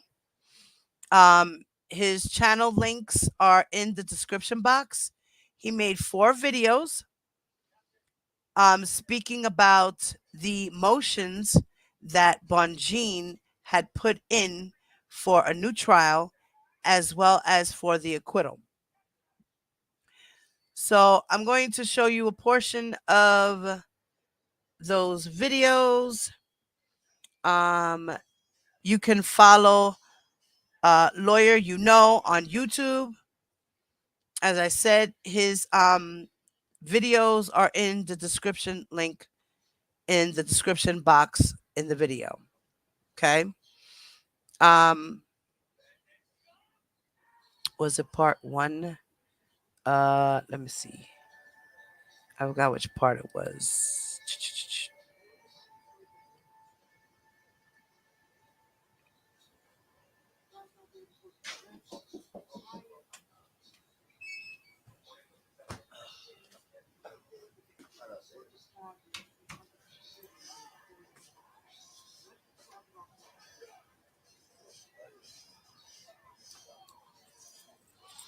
Oh, hi, Mama. Let me mute real quick. Oh, I forgot I'm on this page. Hold on.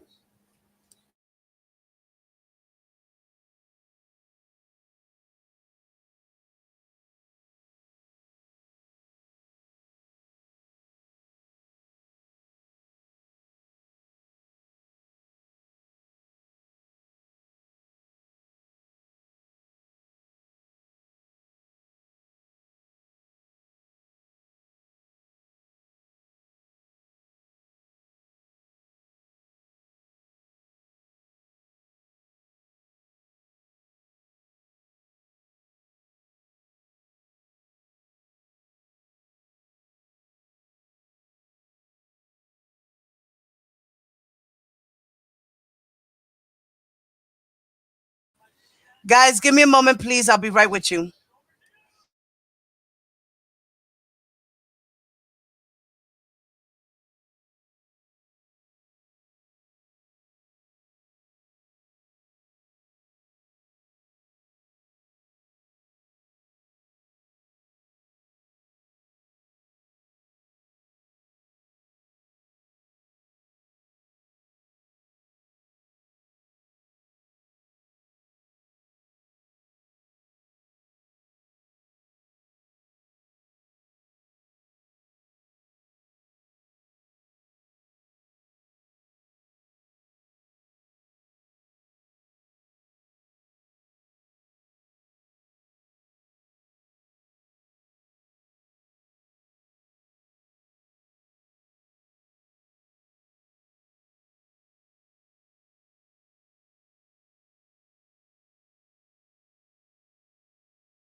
Okay, guys. I'm sorry I'm back. Sorry. You know, it's the daytime, you know, interruptions. My life. Yes. Okay. So, let me get back into it. All right. So, as I said here, this is the transcript that came out August 3rd of 2021 for the pretrial conference. Oh, I was going into the lawyer, you know. That's what I was doing. Okay, see? Give me a second, guys. Okay. Okay, hold on. Now I need to take this off. Hold on. Okay, see? Right. I need to go back here. I need to stop sharing this one.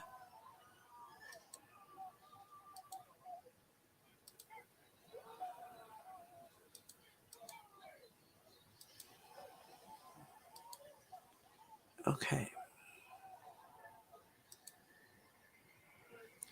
All right, guys. And as I said, this is Lawyer You Know, and he reacts to court cases. He is a lawyer.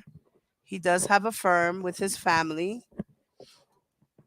And he has been following the R. Kelly case. And he's really great with his father and partners that are there with him.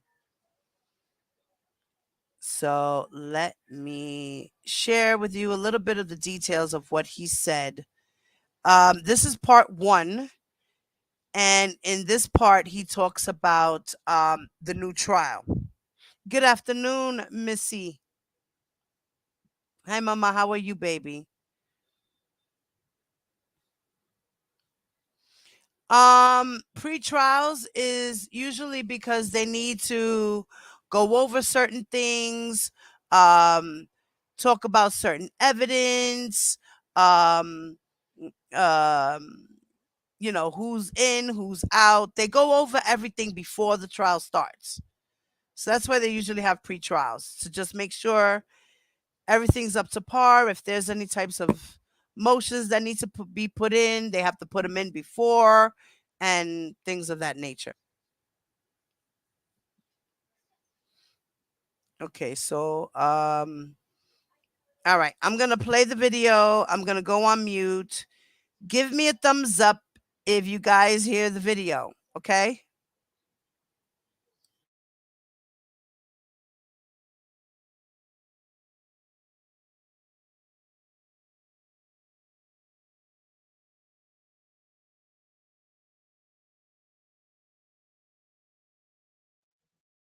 All right, so based on what you've heard just from point number one and what this defense counsel did or didn't do during voir dire, if you think this rises to a level that this trial was so unfair that R. Kelly needs a new trial, write new trial in the comments. If you don't, then write no new trial. And I think it's really important that one thing I didn't see in this argument and throughout the first point of this motion for new trial is whether or not defense counsel tried to use additional preemptory challenges, asked the court for additional preemptory challenges for some of these jurors for which the court denied in order to protect this issue for appeal. Because if they didn't, that would be more ineffective assistance of counsel. Now, they did say that the defense attorney did nothing, and maybe by doing nothing, they mean they didn't even try to strike him for cause, because first you have to try to strike him for cause. Then you got to try to use one of your preemptory challenges, which you can strike them for any non-discriminatory reason. And if the judge denies that, or if you run out of preemptory challenges because they're limited, you have to ask the court for another one, tell the court which juror you'd use it on, and if they challenge what reason for being non-discriminatory, you have to give them a reason for why you're challenging that juror. And if the judge still denies it, that's fine, but you have now protected it for appeal.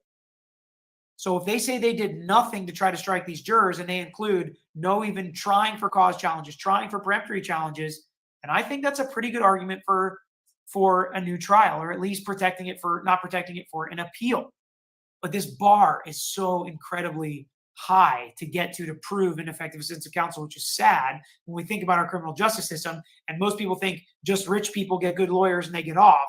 Well, these were not cheap lawyers. These were not free lawyers. These were lawyers that R. Kelly chose and paid. And again, that's going to be used against him because he had the right to fire these lawyers. There could be something to do with strategy as to why these lawyers let these jurors on. And the judge is not going to overturn or grant a new trial based on legal strategy that didn't end up working. And just as you saw, in the middle of the trial, they tried to get this juror removed who asked for an autograph, and the judge denied that. So just because it sounds really bad to a layperson, just because even it sounds really bad to a defense lawyer, doesn't mean it rises to that level to be one of the cases that should be sparingly granted for a new trial. Now, I think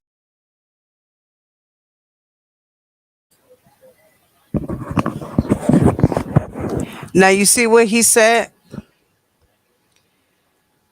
He specifically said the lawyers cannot use that bull as a strategy for defense because the judge is going to deny it. And the government, when they responded to these motions, they specifically said just that. According to Strickland rules and Strickland law, they can't do that. They can't use that strategy to get a new trial. And if that was their defense, no good. Denied. That's exactly what the lawyer just said. The defense cannot use those things as a strategy. If you try to let those jurors in because you feel that maybe in the end you can go for an appeal and you're using that as your strategy, that is not allowed.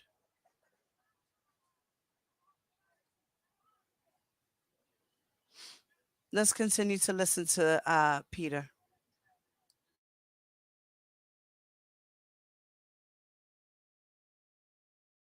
I think the jurors that said they had a preconceived notion that he slept with underage girls and loved underage girls, and they watched the documentary and they had a negative feeling about R. Kelly, it boggles my mind how they end up on the jury. So for those reasons, I'm kind of leaning towards giving him a new trial. But at what point do we let clients and lawyers make these legal strategies throughout the case? Because the lawyers were there. They were doing stuff. Obviously not enough. So I'm kind of torn at this point, and it's not a beyond a reasonable doubt standard, okay? Let's remember that. I'm torn, which usually means it's probably going to get denied. But I think if I was the judge on this case, I would probably grant this motion for new trial. So that's going to be part one of this motion for new trial. I don't want to have these videos be too long. I will come out with a part two for this motion for sure. But if you guys want me to break down further post-conviction motions, we'll call them because they're not really appeals. This is a motion for new trial. If you want me to break down future motions, please make sure you like the video and let me know in the comments. But for now, that's all we've got for part one of R. Kelly's motion for new trial.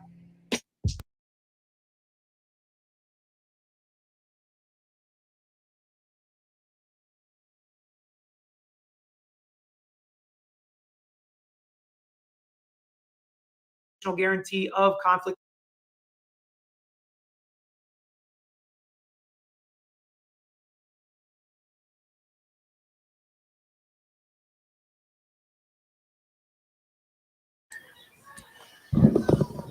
Okay, so now in this second video, which is part two, he's going to speak upon the conflict of interest with the lawyers. Okay, so let's give a listen.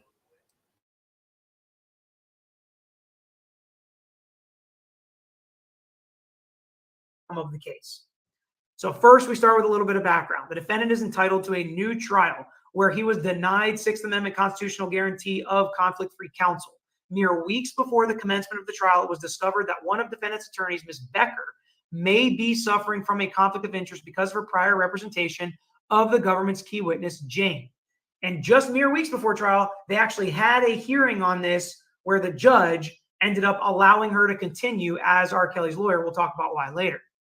Consistent with its obligations, the court conducted a Curcio, is that how you say that? Curcio hearing, and concluded that Ms. Becker had entered into an attorney-client relationship with Jane while she was representing the defendant. Although this conflict was an unwaivable conflict, the court permitted the defendant to waive it. Because the defendant was denied conflict-free counsel, he deserves a new, I will read it. who likely possessed information that could have been used to discredit Jane's testimony, but was unable to utilize this information without revealing attorney-client communications, defendant was prejudiced by this conflict. So there's a couple things to unpack here. First, the reason the judge allowed him to continue is because he voluntarily and knowingly waived this conflict after the judge asked him a number of questions to make sure that he wanted to waive this conflict, including asking him if he wanted to talk to another lawyer, but he decided to waive it anyways. Additionally, they're saying one of the prejudices was he was unable to utilize information without revealing attorney-client communication. But if she wouldn't have been his lawyer, the other lawyers wouldn't have known about these communications with Jane either, right? Yeah, that's true. The Curcio hearing is really very simple. The question is, does the defendant knowingly and intelligently waive the conflict? That's as simple as it is. Meaning, did the defendant know? And based on the information that was provided to the defendant, did he have enough information to be able to knowingly waive the conflict? That's all that is. Right. And then once he says he wants to waive, they ask him a ton of questions. Are you sure? You could have a different lawyer if you want to. We can continue this case if you want to. You are not going to be allowed to use this as a reason for appeal. Do you understand that? Those are all questions that are asked. Once again, this is a good motion. As you read it, you're going to nod your head and say, yeah, this makes sense. This makes sense. But we have to actually understand how this entire process works. The Sixth Amendment mandates that in all criminal prosecutions, the accused shall enjoy the right to have the assistance of counsel.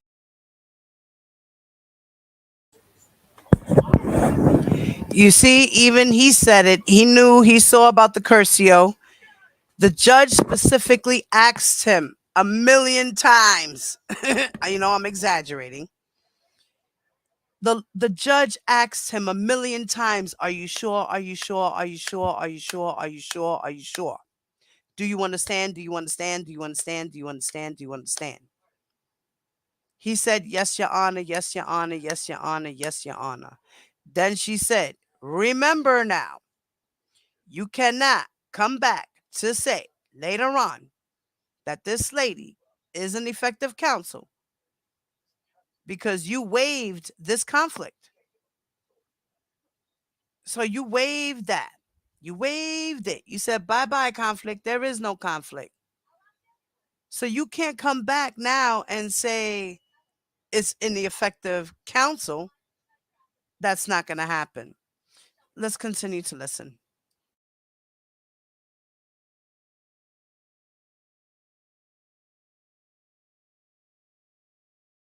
Do you understand that?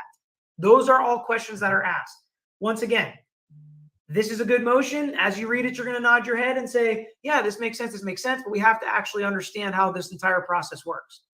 The Sixth Amendment mandates that in all criminal prosecutions, the accused shall enjoy the right to have the assistance of counsel for his defense. The right to counsel includes a criminal defendant's right to be represented by the counsel of his choice, which is another big portion of this. He chose Ms. Becker and chose to keep her even after finding out about this conflict. However, this qualified right is supported by, among other things, the Sixth Amendment right to effective assistance of counsel. A defendant's Sixth Amendment right to effective assistance of counsel includes the right of representation by conflict-free counsel. A per se, meaning automatic, conflict of interest exists where the attorney was not licensed to practice law and he failed to satisfy a substantial requirement of admission to bar, fine, we don't have that here, and two, where the attorney was implicated in the defendant's crime. That's where they're hanging their hat. The per se rule applies when an attorney is implicated in the crimes of her client, since in that event, the attorney cannot be free from fear that a vigorous defense should lead the prosecutor or the trial judge to discover evidence of the attorney's own wrongdoing. And we'll get to what that is specifically in a little bit. An attorney has an actual, as opposed to potential conflict of interest, where during the course of the representation, the attorney's and the defendant's interests diverge with respect to a material, factual, or legal issue, or to a course of actions. While a defendant is generally required to demonstrate prejudice to prevail on a claim of ineffective assistance of counsel, this is not so when counsel is burdened by an actual conflict of interest. I think that is incorrect just by the case law. Prejudice is presumed under such circumstances. In the case at bar, defendant is entitled to a new trial where his attorney labored under a per se and or actual conflict of interest that could not be waived.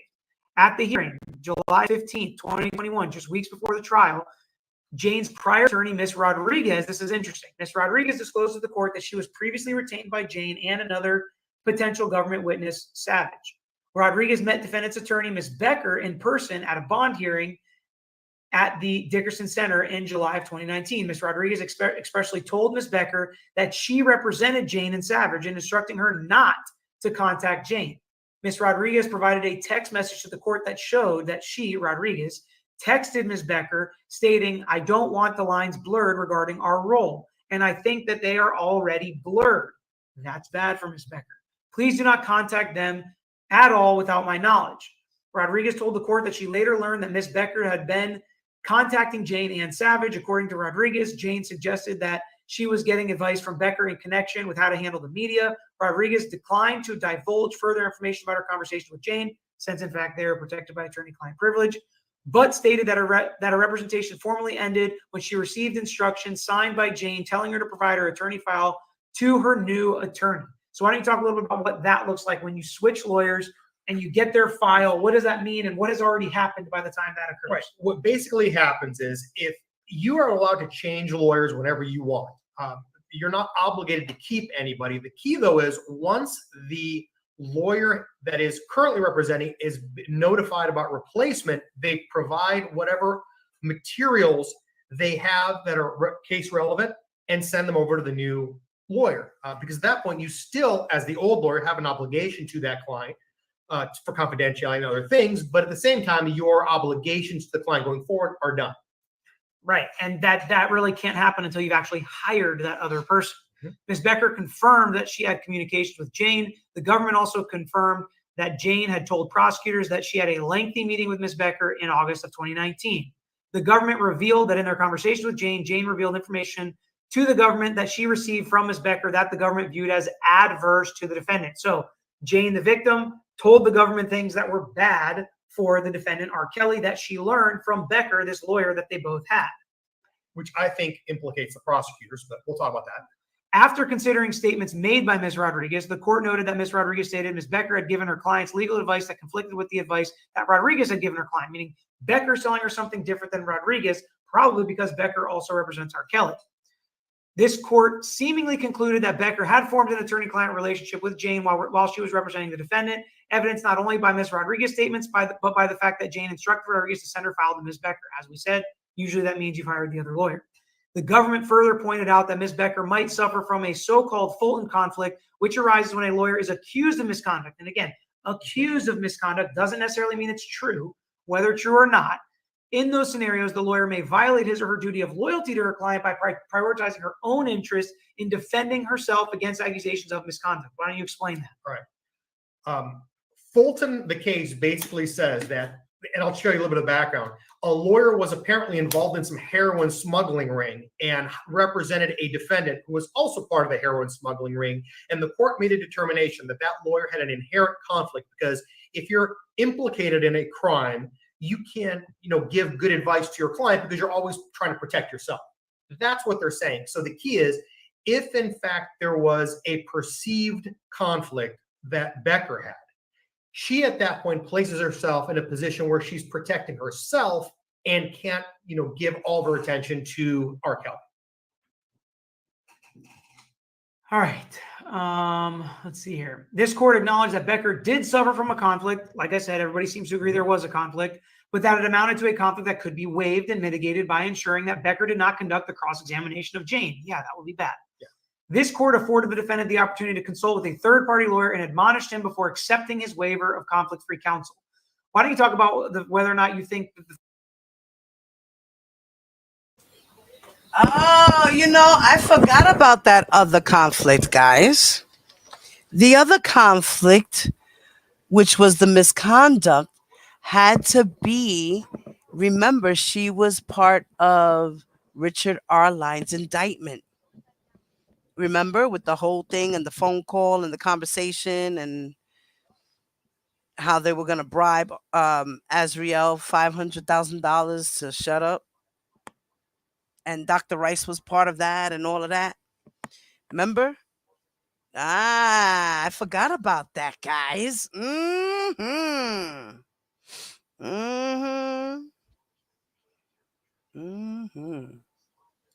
Let's continue.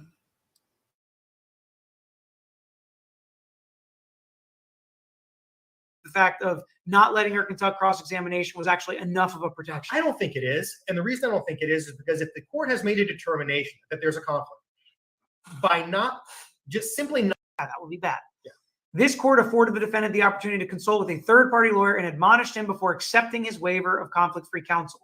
Why don't you talk about whether or not you think that the fact of not letting her conduct cross-examination was actually enough of a protection? I don't think it is. And the reason I don't think it is because if the court has made a determination that there's a conflict, by not just simply not questioning the lawyer, simply not questioning Jane, whose real name, by the way, is Miss Clary, is Ariel Clary. Who most of us know by the Surviving R. Kelly documentary because she was one of his girlfriends that was still supporting him at the time. Right. The key, though, is let's just say you were going to cross-examine her instead of me. I can pass you notes. Exactly. I know things from that attorney-client And the relationship. entire preparation, opening statements, Yeah. closing arguments. I can, which is good for R. Kelly, I can guide the litigation to the where it needs to be because I have information from Jane, which in and of itself isn't bad because any government witness can call a defense lawyer and say, hey, I'm not going to be cooperative. But it's privileged conversation. But it's privileged when you're attorney-client privileged communication. And the other thing about proving prejudice is if I know something about the victim that's going to help R. Kelly, that doesn't prejudice meaning hurt him. And if I represented the victim at some point or simultaneously or whatever, she's still going to testify against you whether or not this conflict exists. So if I would have been off the trial, that conflict would have still existed. That witness is still going to testify against you. So I'm not finding the prejudice here, I think, is my issue with this. Against R. Kelly. Right. Yeah. Even though I do think that there was a conflict here, but I kind of feel like the waiver was probably knowing and appropriate, and there was not prejudice from it. It's kind of where I'm leaning.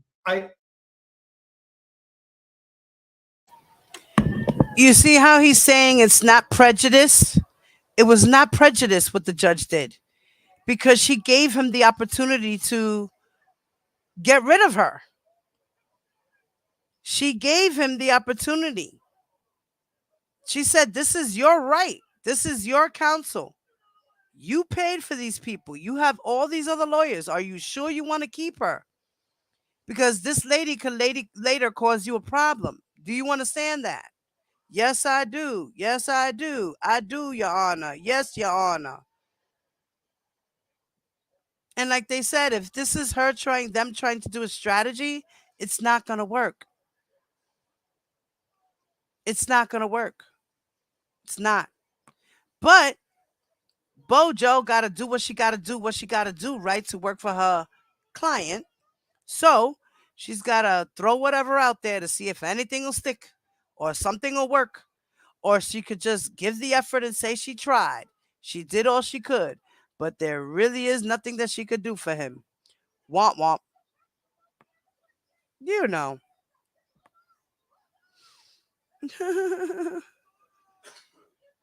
So let's continue to listen to these guys.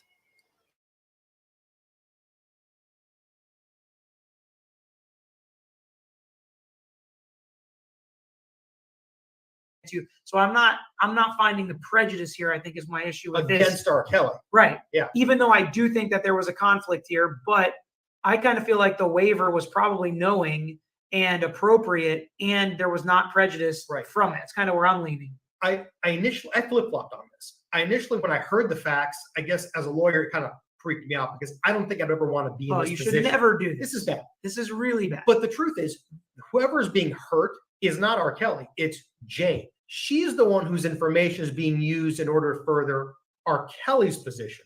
So I think R. Kelly, happy to waive it. Yeah, the fact that I know everything there is to know about what this witness is going to say and what they've done, all the bad stuff, is because of this relationship. I don't care. That's fine. Right. Which is why he, in fact, waived the conflict.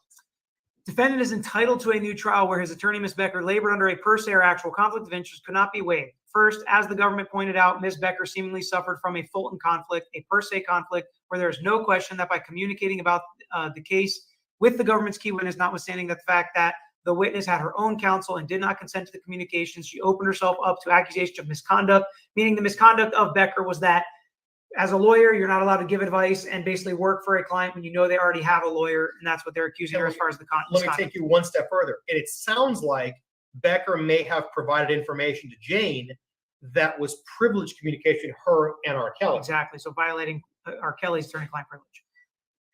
That is not to say that the allegation is true, but an attorney who may be perceived as having engaged in that type of misconduct suffers from a per se conflict. Since the attorney cannot be free from fear that a vigorous defense should lead the prosecutor to trial or the trial judge to discover evidence against her own wrongdoing. We've already said that like 50 times in this motion.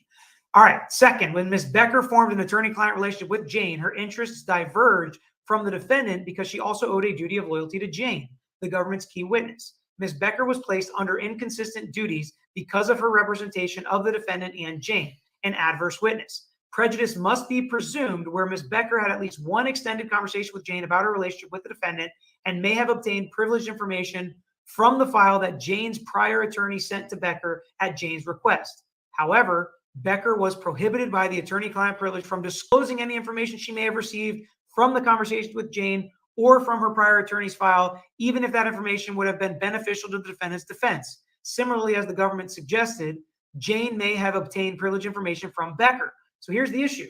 So they're basically saying another part of the problem is that, she could have gotten information she never would have gotten if she didn't represent Jane, and then could have shared it with R. Kelly. But if she never represented Jane, she would have never gotten that information. I don't agree with that entire section. And the reason is, if you're representing Jane and R. Kelly, for whatever reason, you've done it. And Jane, and you say, hey, Jane, can I tell R. Kelly this? Of course. Okay. Conflict solved. Problem over. Exactly. Because you have the ability to do it. And again, I don't know how this hurts R. Kelly. It may hurt Jane, but she's not the one. She's not the one with the Sixth Amendment right at this point. All right. Courts have recognized that where a lawyer seeks to simultaneously represent a defendant and a cooperating witness in the same criminal proceedings, a conflict of interest exists. But that's not exactly what happened here. She wasn't a witness against R. Kelly at the time that this lawyer represented her. Further, whenever a defense attorney has previously represented an important government witness, there you go, who testifies against the client, the possibility of a conflict of interest exists. That's what we have here. The defense attorney previously represented an important government witness who testifies against the client. There's a possibility of conflict, and there may even be a conflict, but it was waived. With these principles in mind, Ms. Becker suffered from an actual conflict of interest that could not be waived. That conflict was imputed to her trial partners. We don't have to get into this. Just basically, if you have a conflict, it can be imputed, meaning I have a conflict, Pete's got a conflict, Pete can't keep working the case, and then I could not. Okay. So I'm sure there have been a ton of comments coming through that I haven't seen at all because we've been looking at the document. So now we're going to take a second to scroll through some of the questions and comments and get to that. Let's see here. And if you have any questions and you haven't put them in the comments or the chat at this point, put them in there because we're going to go through here. So Monique Dawn, shouldn't the conflict of interest have been resolved prior to trial? You think that would be the purpose of having all these hearings. Frankly, if I were the court and he thought that there was a conflict, that would have been the time to just shut it down. Tell the lawyer that at this point, I think there's a conflict. R. Kelly, this could come back to bite you. And if you want to go forward, it's at your peril. And I think the judge probably did that. All right, let's see what else we got.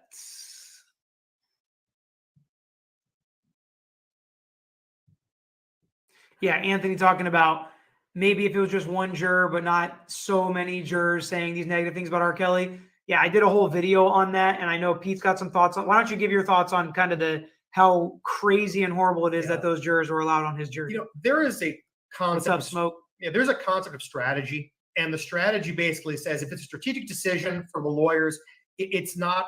You can't make it a point of contention because I decided strategically I was going to let something go.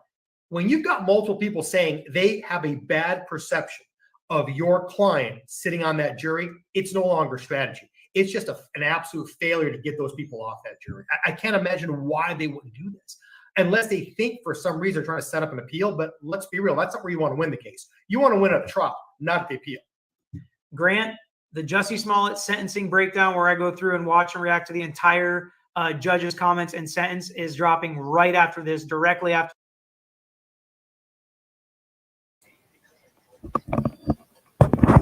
So you hear what he said? He said, like I was saying, if in the Curcio hearing, if there was a conflict, then was the time to bring it up, drop his lawyer, do what he needed to do that was necessary. They didn't do that. Then you come over here with the voir dire, right? And like not Judge Donnelly, Elizabeth Geddes said in her motion, you can't use that as a strategy to get an appeal. If you did those things and let those people in on purpose and agreed to it, that's not going to work. Like this gentleman said here, you're not gonna win an appeal. You'd rather win at trial than win on an appeal, and it might not even work. So good luck with that. Like I said, Bojo, good luck with that, Bojo. Bojo, good luck, Bojo. Good luck.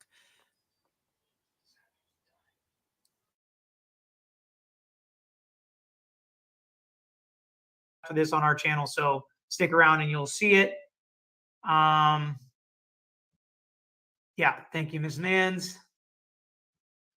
Let's see what else about R. Kelly here. Shawty, if the R. Kelly case is overturned, can they still hold him in jail until his Chicago trial? Yes. Yeah, especially if it's a motion for new trial, they can still hold him in jail. And now if he gets the judgment of acquittal granted, which I break down with another special guest, which we'll play next week, and that was a 60-page thing. We haven't even finished it. We've only done part one. But if it's a judgment of acquittal, that may be different. Then it'll depend on what's going on in Chicago. And Chicago probably has a hold on him anyway. So even if New York releases him, they'll still hold him for Chicago to come pick him up. Our girl Shorty. Props to our girl Shorty. You go, Shorty. He put her question on the screen. He said, wait a minute, Shorty, hold up. If RK case is overturned, can they still hold him in jail until his Chicago trial? Yes, the fuck they can. Yes, they can, and they will. He ain't going nowhere. So, again, when is R. Kelly coming home? Never.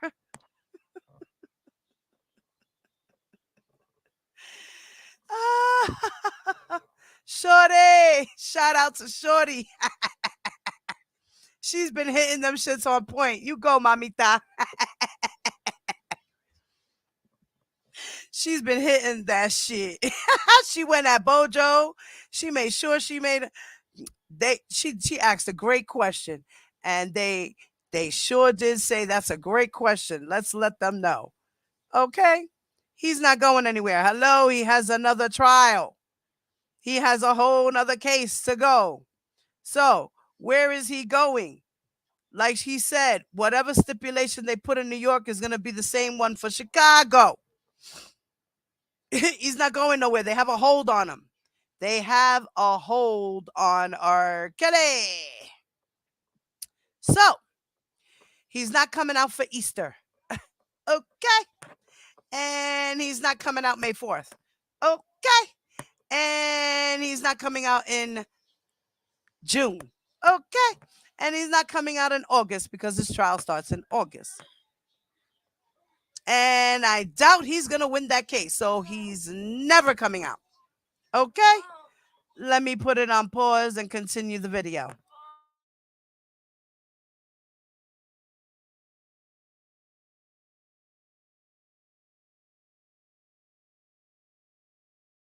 Which I break down with another special guest, which we'll play next week. And that was a 60-page thing. We haven't even finished it. We've only done part one.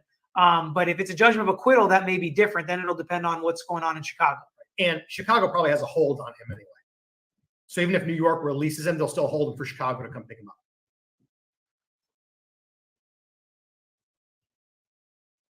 up.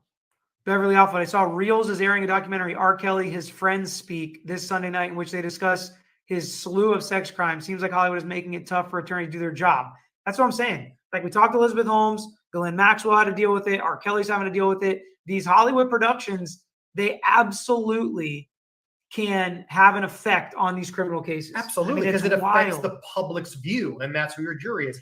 But you know what's really interesting is they'll talk to anybody, right? R. Kelly's gardener speaks. Yes, exactly. And it's really something. And back in the day, we used to, I mean, even when I first started, and I know I went to some of my dad's trials as a kid, and he would ask if you saw the newspaper articles. And people would say, I don't get the newspaper. So then they didn't have to worry about them reading any of the articles about a high profile case. But now it's like, do you have Hulu? Do you watch YouTube? Because you're going to get all this information about all these cases that could be slanted. It could not even come in a trial. You could already make your opinion up, which is why we talk about so much that you guys are all potential jurors. If you ever are on a jury, you got to put all that aside. You got to stay away from as much of it as you can to come in and just make a decision based off what you hear at trial. So do you think he has a chance at getting a new trial? I'll give my answer first. I think his only chance is based on the ineffective assistance of counsel during voir dire, where those jurors were allowed on, if his lawyers didn't do everything they could, which we talked about in that video, to keep them off, to strike them for cause, to use a peremptory challenge, to ask for an additional peremptory challenge. That's his best chance. I don't think he's going to win based on the conflict. I'm kind of tending the way you are. I think the fact that they knew about these jurors and just if they would have asked them questions and decided to keep them, that's one thing. But to completely ignore them, I think, is going to be the reason for the new trial. All right. So that is the end of the R. Kelly discussion. Thanks.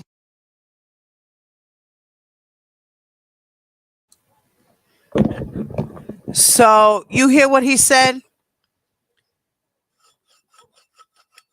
There could be a new trial if the judge decided to ignore the voir dire, and if the lawyers were trying to get rid of them and the judge was like, no, no, no, or whatever, then they could get a new trial. But if the lawyers accepted these people in voir dire as a strategy to get an appeal for a new trial, it's not going to work.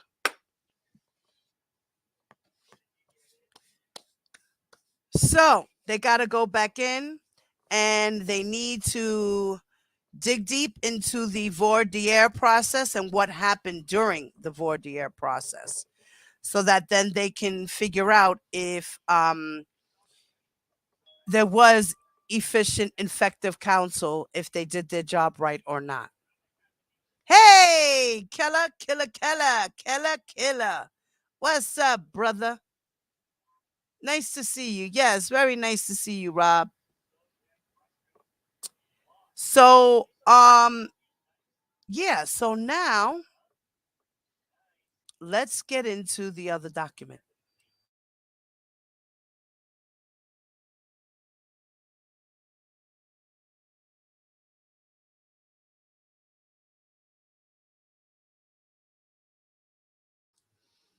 Okay, so we're going to get into the other document here. Hey, Tunbella. Good evening. Good evening. Good afternoon. Good evening.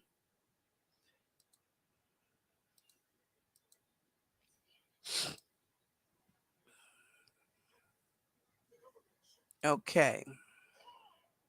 I believe it was page 35. I think it was.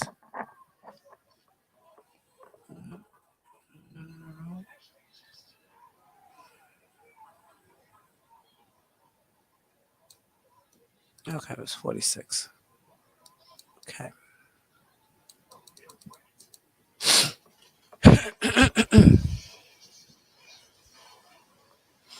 Now, we went through the Curcio. Now, in the pretrial service, in the pretrial hearing, which, like I said, was August 3rd of 2021, and it was 2 weeks before his trial in the Eastern District of New York.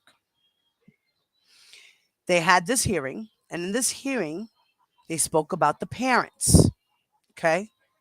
And a lot of us are trying to figure out, why is it that the government didn't rebut or speak about the text messages in their motions?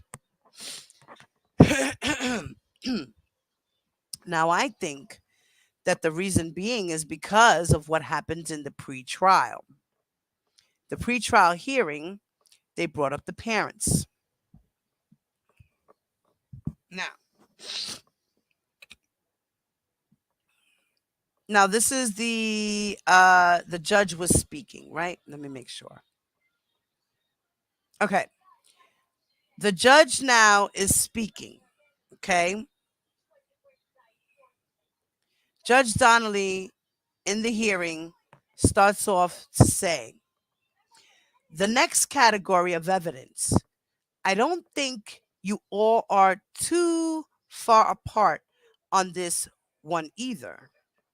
This has to do with evidence about the victim's parents and the allegations that they may have participated in the scheme to extort the defendant.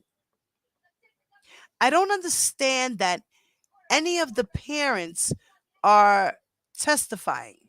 Is that correct? And Ms. Getty said, that's correct. So none of the parents are testifying. Ms. Getty said, that's correct. They are not testifying.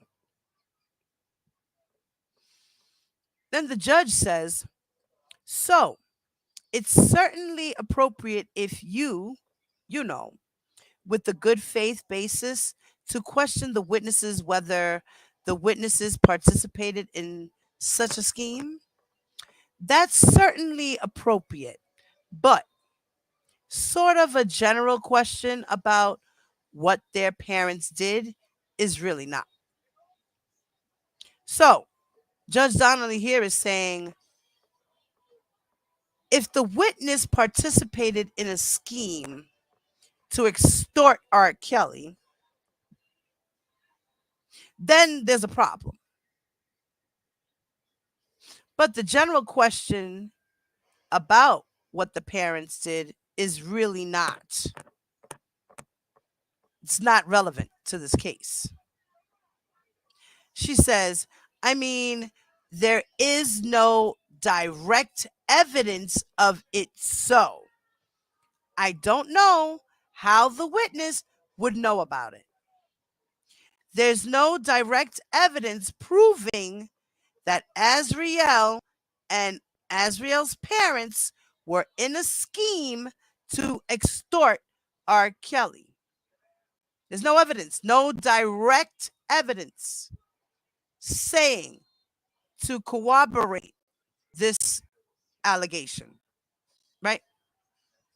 Then Ms. Donnelly, Judge Donnelly continues and says, unless the witness participated in it, then you can certainly cross-examine them about. But just a general question about what the parents were doing, in a case with allegations like this one, and the parents couldn't consent to the behavior that's alleged. So it really doesn't have any relevance. So, in my opinion, I think that the reason why the government didn't respond to that is because it's not relevant.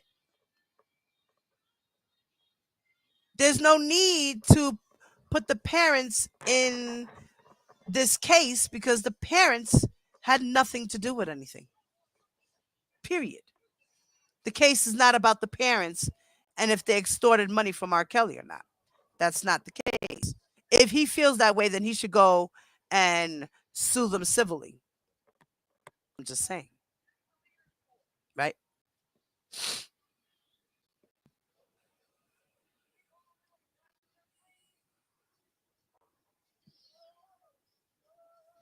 So then she continues to say, so that's not going to be admissible, just generally about the parents. But if the allegation, which is what I understand it to be, is that the particular Jane Doe witnesses were part of this plan, you can certainly ask them about that. Like I say, I don't think you're that far apart on this, so I think I've got that right. Then Mr. Farinella says, Your Honor, I would ask that we be, and then Miss Becker interrupted and said, Judge, and then Mr. Farinella said, able to flesh that out. And because I do think, and then Judge Donnelly says, I'm sorry, in what form would it take? That's my question. They're not testifying. Then Mr. Farinella says, well, in terms of offering a defense, Your Honor, depending upon the witness's testimony, what's elicited from the witness and what the witness says, it could be very relevant to the defense.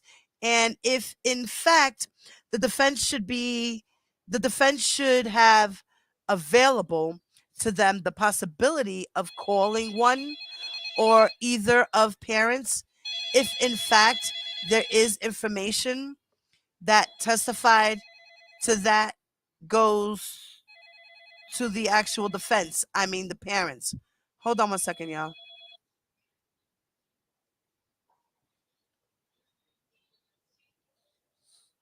Yo.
All right. Sorry about that, guys. I'm back. Okay, so let's see what you guys are saying here. Yes, please do me a favor, guys. Don't forget, hit that like button on your way in. You could jump out. It takes 2 seconds. Thank you. I hope cousin Levi heard that he's not getting out. Yeah, I hope so too. It seems like they let him run his entire case. That's why everything probably was so messed up for him. Everything was just completely dumb. You're right, honey. I absolutely think you're right. I agree with that statement because I think he did just that. He ran his case and he didn't let his lawyers do the job. Like Greenberg said, it was very hard to defend R. Kelly when he doesn't want to comply and work with us. We don't have a mutual thing going on. We're trying to give him advice and he's saying, no, no, no. We tell him he should do this. He's saying, no, no, no. We tell him he should do that. He's saying, no, no, no. The same thing when his peoples would approach him and say, listen, R. Kelly, you're doing shit wrong. Stay away from these girls. He would say, no, no, no, no, no. And then he would fire them. Same thing with Greenberg. No, no, no, no, no. He needs people to agree with him. He likes yes men. And you, as your lawyer, if you're not a yes man for him, he ain't listening to everything. He gonna do what he want.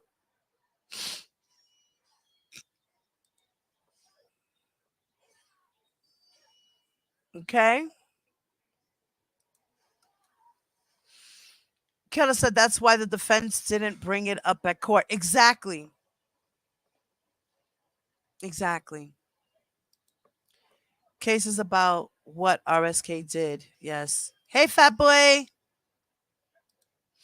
Levi better be his cousin because his love for Kells is suspect. Tasha, what's up, mama? That's funny. Let me continue to read. So now, Mr. Farinella says, oh, no, we read that already, right? Wait. Yeah, illicit, available, the possibility of parents. Okay. Either of the parents, if in fact there is information that's testified to that, goes to the actual defense. I mean, the parents, right? Then Judge Donnelly says, I want to stop you. Auntie said, wait a minute, hold up. Espérate. Espérate un momentito. Wait a minute. Hold on. She said, you're not objecting to them calling the parents, are you? And then Ms. Getty said, I can't imagine what the parents could testify to that is relevant to Mr. Kelly's defense. So, on principle, no, I'm not objecting, but I think they would need to make an offer as to how it is relevant to the charges. Ooh, you go, Miss Geddes. That's right. Why is it relevant? Explain yourself, mister. And then the judge says, well, I think they did make an offer that, and you'll correct me if I'm wrong. The offer is that this is all an orchestration by the Jane Does and their parents to frame Mr. Kelly and to get money out of him. Do I have that about right? And Miss Becca said, yes, Judge.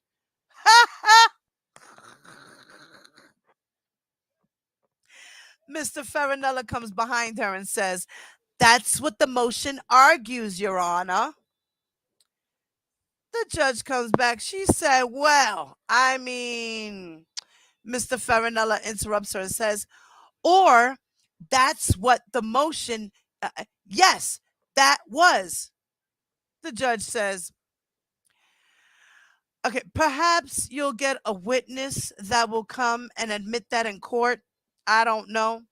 But if there is a witness to be had and can give relevant, I mean, it's like anything else, you'll make an offer of proof. I'm not precluding you from doing that. I am precluding you from, I think it would have to be hearsay evidence. Like I say, I don't think you're that far apart. You'll be able to cross-examine the witnesses on this topic. So, with obviously appropriate questions.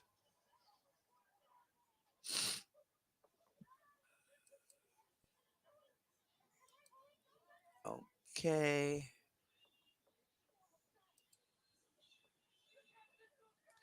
And I think that was that. Let me double check. Yeah. And that was that. So, I believe that that is the reason why the government, when they made their response to Bonjean's motions, they didn't bring it up. It's irrelevant. It's hearsay. There's no real proof to back that up. It's just a speculation, an accusation, a conspiracy theory that they want the defense, that they wanted to work for the defense. And if they have no real proof, they can't say shit. And that's the end of that. So, I'm going to do another part, okay, to this. I'm going to play 2 more clips of the Lawyer You Know from Lawyer You Know, okay? And then I'm going to end this live, and we're going to come back another day to go through Jane Doe 5 transcript, where it speaks about the text messages between her and her mom and what went on. Okay? We're just going to go through that. All right? So let me share part 3 to the lawyer. You know, if you guys want to see the whole entire video in its entirety and you guys didn't get to see it or catch it the first time when Lawyer You Know streamed it, I put the video links in the description box. So if you guys get a chance, go to the description box. You can check out the full videos of Lawyer You Know and his analysis on the R. Kelly's motions from Bojine, as well as I also put in the description box the transcripts for the pretrial. And I also put the link so that you guys can also download the Curcio Hearing. Okay, so I put the paperwork there for the Curcio Hearing, and I also put the link for the pretrial hearing. So if you guys want to follow along and read the document yourself, you can. Okay. Okay.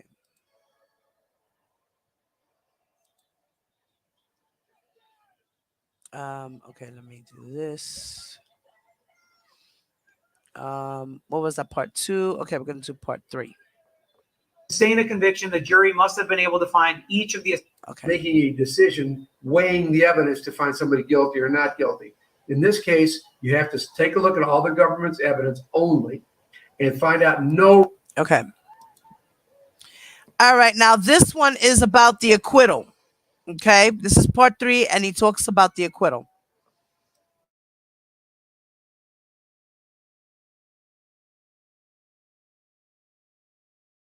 No reasonable juror could ever find a person guilty based on this evidence. And that's a very high burden. And that's why it's so hard for them to win stuff like this. It's basically like saying, if everything the government's witnesses said were true, they still could not have proved these charges. That's the point. That's how you look at it. Is if everything all of the government witness said was true, it still doesn't fit into Rico, which is what they're trying to argue here. And that's why they're mostly unsuccessful. To sustain a conviction, the jury must have been able to find each of the essential elements of the crime beyond a reasonable doubt. As set out in detail before, the Rico conviction cannot stand. Let's get into it. Government failed to prove the defendant is guilty of the offense of racketeering. Count 1. This court must acquit the defendant of the offense of racketeering where the government failed to prove the defendant guilty beyond a reasonable doubt of each and every element of the offense. They swamped the jury with bad character evidence, and that's exactly what they did. That was guaranteed to produce a guilty verdict. But its proofs on the charged offenses were insufficient as a matter of law. Ignoring the distinctly economic legislative history of Rico statute, the government brought a Rico prosecution against the defendant not to remedy widespread criminal activity of an enterprise, but to punish one man whose alleged crimes could no longer be prosecuted by state and local agencies. The government's belated interest in protecting defendants' alleged victims does not justify the application of the Rico statute to alleged private sexual misconduct of the defendant. Hold on, before you get there. How many cases do you feel like we try in criminal cases where all they do is pile a bunch of bad acts of the criminal on them? Well, it's fine. And I think you've got to, again, we have to, they're being a little bit disingenuous in their argument, right? Because they're saying this is all character evidence, when in fact, these are all independent charges. All of these ladies that were charged in Mann Act violations. Therefore, it was not, they didn't introduce them as character witnesses to show bad character. They were introduced as victims of a crime. But what I'm saying is distinction. Right. But what I'm saying is, how many cases do you have where you feel like they're putting on evidence just to make the defendant look bad? Of course they are. And we always object to it. And throughout this trial, we said that. I was saying, why does that have to do with anything? The fact that he, made a girl like poop in a bucket or something like that. That has nothing to do with the Mann Act. But was that girl a victim of one of the counts? Correct. Yes. So her activities, yes. So her activities while she was with him are relevant to show her credibility. For instance, I'm sure she got up there and testified, and she testified about what she did with him. And yes, of course it's going to be bad. Of course it's going to be negative. I mean, the government is not going to put on a victim that's going to say good things about the defendant. Right. So every victim that testifies that things that are bad character of the defendant. Right. But what I'm saying is that's not unusual. That happens in literally every case where all the evidence they put on is bad acts of the defendant. They try to make the defendant look as bad as possible. The generally bad guy rule means the judge usually lets them make the defendant look bad. Right. Okay. But in this case, when they're talking about character, they're talking about 404B. They're trying to make it look like a 404B argument, which is introducing evidence of other bad acts that aren't relevant to the crime charge. Correct. That's not what happened here. Well, there was some of that, I think. I think there was some argument in testimony that was like not necessary or not necessarily relevant to these charges, but they still let it in under, like you're saying, some of the, because just because something happened to a victim doesn't make it relevant to this charge. If a victim is with the defendant and during that time, all of these sexual acts occurred, well, the fact that during a 30-minute period she pooped in a bucket, there's no reason to cut out a 30-minute period. I disagree. I disagree. I would argue that should be cut out because that makes him look horrible and has nothing to do with Rico. Well, in that case, you don't argue the character evidence. You would argue more prejudicial 403 evidence, right, which is more prejudicial than probative, and therefore the judge should keep it out because it's got no probative value. Right. It doesn't prove anything. And that's my point. Right. And while defense lawyers are going to think some of that comes out in every case, right? I mean, we are going to always.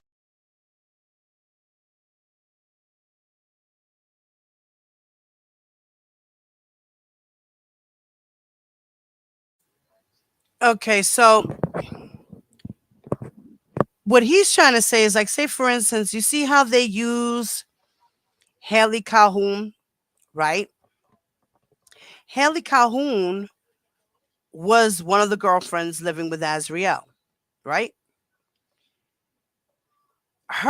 Haley Calhoun's testimony is a corroboration to Azriel's testimony, because they were both there at the same time and they are both witnesses to what one or the other went through.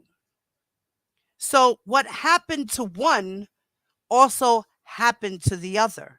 So they corroborated the bad act with the actual charge as direct evidence. Now, the lawyer, Peter, he's arguing that, a lot of it he felt like was irrelevant and it was just about bad character and it really had nothing to do with the Rico case. Not that it had anything to do with the charges of the Mann Acts. So the father, George, is saying, but it is relevant because of the charges of the Mann Act. They're using those examples also in the means and methods of racketeering and an enterprise. So those bad acts are not references to R. Kelly's bad character. It's in reference to corroborate direct evidence as to what the victims who are accusing R. Kelly went through. So they are direct evidence and circumstantial evidence. It's a mixture of both. So it's corroborating evidence for the testimonies of the girls. So let's continue. Let's see what you guys are saying. Wait. Oh, okay. Let's see.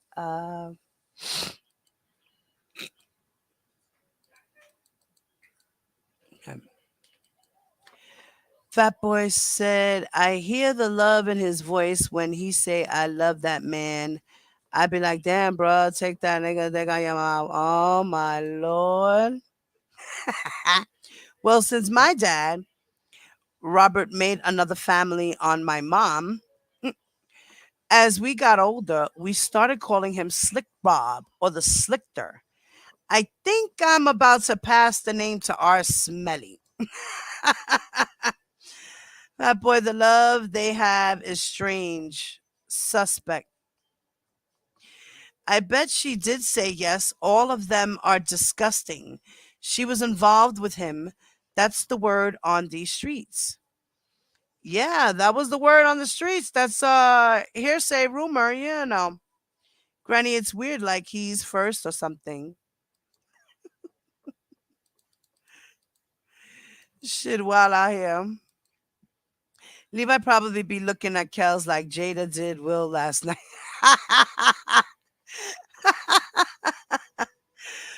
Will a wimp. A nigga can beat your wife coochie up, but can't tell a corny joke. Oh, man. The Oscars are like the Super Bowl for actors, and you acting ass about a weak ass joke. That's what he's been accused of. Horrible shit, not selling Boy Scout cookies. What does he think? Duh. Let's continue the video. Always think that comes on every case. This lawyer is doing a good job writing this motion, but a lot of lay people that don't ever read these kinds of motions are going to be shocked by some of this. But this type of stuff happens in every case. And we think that evidence comes out that shouldn't in literally every case. And the prosecutor thinks we get to get into things that we shouldn't. So this happens in every case. All right. As a reminder, Rico's primary purpose was to combat organized crime by prosecuting the highly diversified acts of a single organized crime enterprise under the Rico's umbrella. The overarching goal of the statute was to curb the infiltration of legitimate businesses, organizations by racketeers.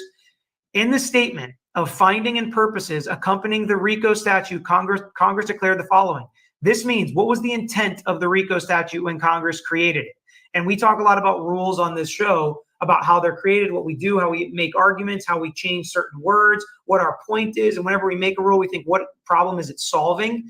So this lawyer pointed out that Congress finds that organized crimes in the United States, meaning like mobs and gangs, highly sophisticated, diversified, and widespread activity that annually drains billions of dollars from the American economy by unlawful conduct and the illegal use of force, fraud, and corruption. Organized crime derives a major portion of its power through money obtained through illegal endeavors, syndicated gambling, loan sharking, theft and fencing of property, importation and distribution of narcotics and dangerous drugs, other forms of social exploitation. The money is increasingly used to infiltrate, corrupt legitimate businesses and labor unions.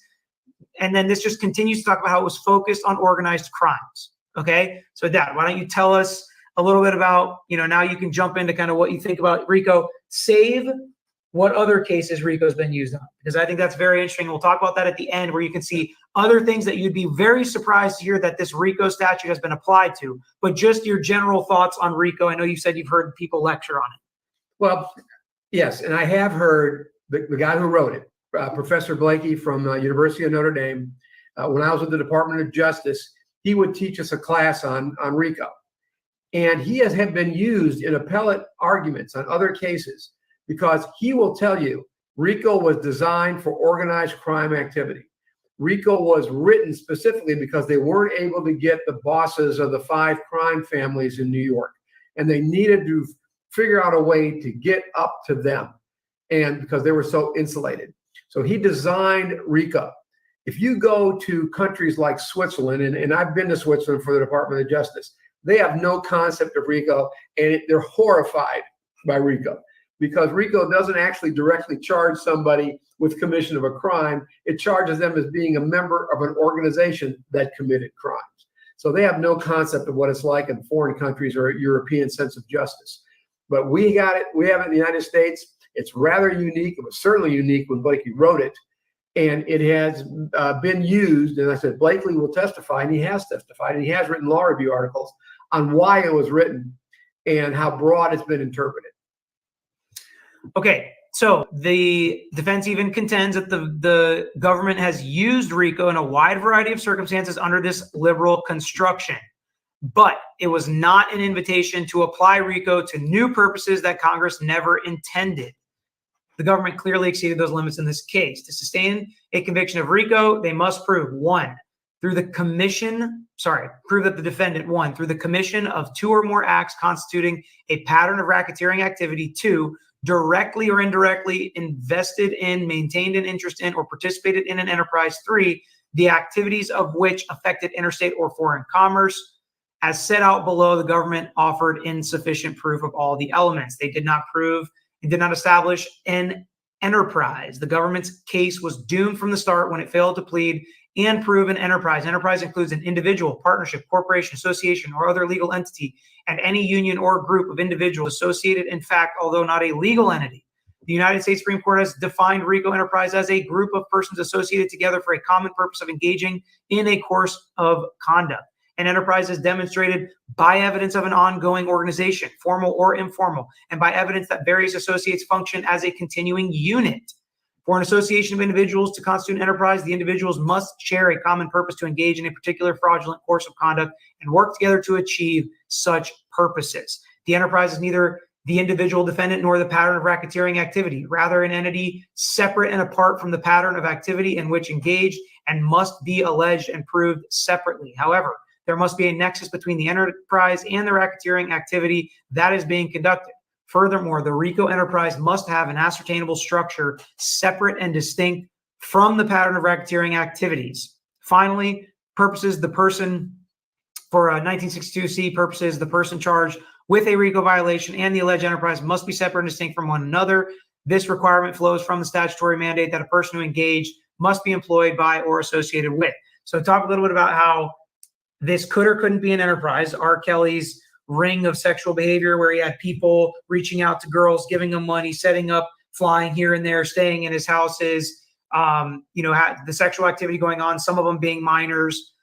Explain how that could or couldn't be RICO and why charging R. Kelly is okay or not okay, since he kind of is the enterprise almost, even though he's the individual person. Well, first off, not everybody in the enterprise has to know that they're conducting criminal activity. So I think it's important to realize that R. Kelly and his association with other people, those other people didn't have to know that there was criminal activity going on, that these Mann Act violations were going on. That's first. Secondly, this group existed independent of the individual R. Kelly. In other words, there was an art, even though it might be called the same thing, there was an R. Kelly group procuring women, but it wasn't necessarily R. Kelly, the individual. So the enterprise, and I'm curious because I also have not read this yet, how they are going to distinguish the fact that there was a group, there was an enterprise, and I don't really know, and you know more than I do probably about the individuals, but how many individuals were involved? Were there 20 people? There's a thing called a spoke conspiracy where was R. Kelly like at the center of things, and all these people kind of went on like a spoke, like wheels. That's basically what it was, yeah, because he had like people that would manage his house and set up the plane tickets for the girls, and then you would have people that were at his concerts that would find girls, give them a $20 bill or something with a number. He's just a central figure. Or not a $20, a card with their number on it. Every kind of spoke went out from him as a central figure. Yeah. That's a classic organization. That's what they so that's a classic organization, and it's independent of him, and it's independent of the crimes. It's an organization that exists and functions. Yeah, here we go. Here's a good explanation of it right here. In the third superseding indictment, the government alleged that the defendant and his employees, managers, bodyguards, drivers, personal assistant, and runners, and other members of his entourage constituted an enterprise for RICO purposes. According to the government, purpose of the enterprise was to, 1, promote the defendant's music and his brand, 2, recruit women and girls to engage in illegal sexual activity with the defendant, and 3, produce pornography, including child pornography. The indictment did not allege that the enterprise constituted a legal entity, but rather an association of individuals. Let's talk for a second, because that's classic drug. Insert drug dealer in there. All right. Here is the head of a drug organization. He had runners, he had bodyguards, he had people taking care of his house. Just because this is not drugs doesn't make the organization less an organization or less an enterprise. All right, for association of individuals to constitute an enterprise, the individual must share a common purpose to engage in a particular fraudulent course of conduct and work together to achieve such purposes, like a drug deal. Thus, for the government to establish an enterprise here is required to prove the defendant, his employees, entourage together at a common purpose of recruiting women and girls to engage in illegal sexual activity and produce pornography, not merely the broader purpose of promoting defendant's music or brand. Assuming the defendant's employees and entourage did share a common objective of promoting the defendant's music, that objective has no nexus to the underlying racketeering activity. Defendant did not go through all the trouble of becoming a world-famous R&B star for purpose of engaging in illegal sexual activity. Even if his job put him in proximity to women, the government cannot end run the common purpose requirement by identifying a broad activity of an enterprise unrelated to fraudulent activity with no nexus to the racketeering activity. I think that's a weak argument. Yes, maybe the primary focus was to do his music and to do his brand, but it doesn't mean that it did not contribute to his ability to get women. The government's evidence of an enterprise was insufficient because it failed to establish the defendant's employees' entourage shared the common purpose. Notably, does not define illegal sexual activity, but based on the predicate acts charged by the government, contends the defendant's employees' entourage shared an objective of ensuring that the defendant had his sexual needs met by women, some but not all underage women. I guess they're agreeing that some were underage. While at home and while traveling, was able to control these women's sexual conduct. Government deems abusive, videotaped sexual encounters with these women. It's just some of the facts.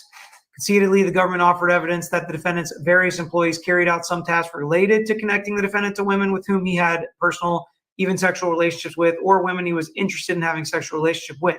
These tasks included providing defendant's phone numbers to women who attended his concert, inviting them to after parties, et cetera, et cetera. However, again, his brand and his music contributed to the fact that he was able to commit the crimes.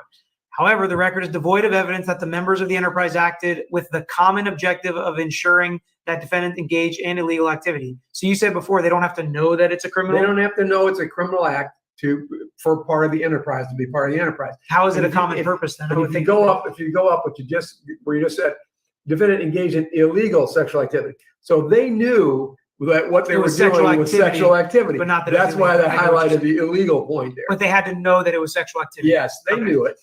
Because the common purpose is they knew it was sexual activity. Their common purpose doesn't have to know that it's illegal. Right, right. It is true that Rico does not.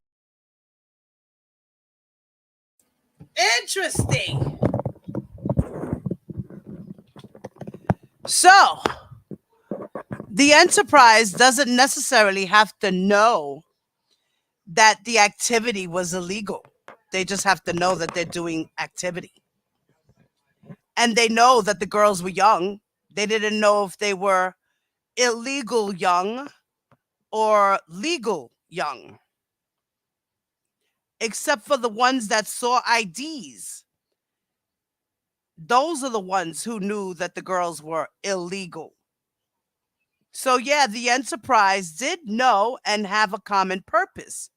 And their common purpose was to get the girls for R. Kelly that R. Kelly wanted for sexual purposes.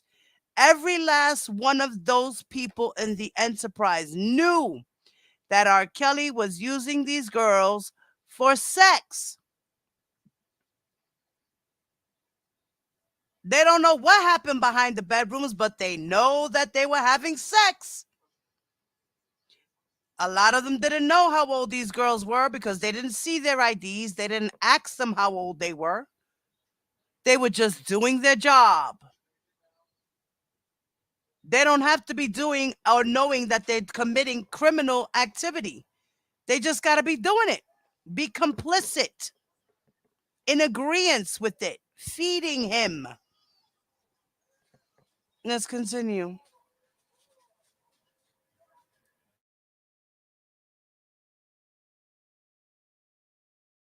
Not have a mens rea requirement beyond what is necessary for proving the predicate crimes. There's your answer. Right. But where the government's evidence of an enterprise centers on its claims that the associated where you just said defendant engaged in illegal sexual activity. So they knew that what they were doing was sexual activity. But not that that's why they highlighted the illegal point there. But they had to know that it was sexual activity. Yes, they knew it. Because the common purpose is they knew it was sexual activity. Their common purpose doesn't have to know that it's illegal. Right, right. It is true that Rico does not have a mens rea requirement beyond what is necessary for proving the predicate crimes. There's your answer. Right. But where the government's evidence of an enterprise centers on its claims that the associated, in fact, members shared a common purpose for ensuring the defendant's illegal sexual activities, the government must offer evidence that the members of the enterprise knew that their actions were promoting not just legal sexual activities, but illegal sexual activities. You would disagree with that? I would, because right above that, we talk about the mens rea. You know, they don't have to have an intent that this was illegal sexual activity. They knew they were promoting sexual activity. So that might be something the government then disagrees with that. Right. They're arguing they had to know it was illegal. Government's arguing they did not have to know it was illegal, just they were promoting sexual activity. Not everybody has to know it was illegal. Right. The defendant obviously does. Right. Defendant is not claiming that each member of the enterprise must, here we go. This is so funny how because this is obvious that we haven't read this yet since we're talking about exactly what's coming up next. Defendant is not claiming that each member of the enterprise must have possessed knowledge about every predicate act that the defendant is alleged to have committed. But the government cannot prove a common purpose without showing that the members of the enterprise shared an understanding of what the purpose of the enterprise was, which according to the government was promoting illegal sexual activity and producing pornography. Despite its bullying tactics, the governments came up short on evidence that all defendants' employees who made up this vague enterprise were working in continuing unit. I mean, she's disagreeing with herself in this motion, in my opinion. No employee testified that they understood their purpose was to recruit underage women, nor did any of the enterprise present any testimony that they had any knowledge about the defendant's herpes diagnosis. He was like, she's disagreeing with herself.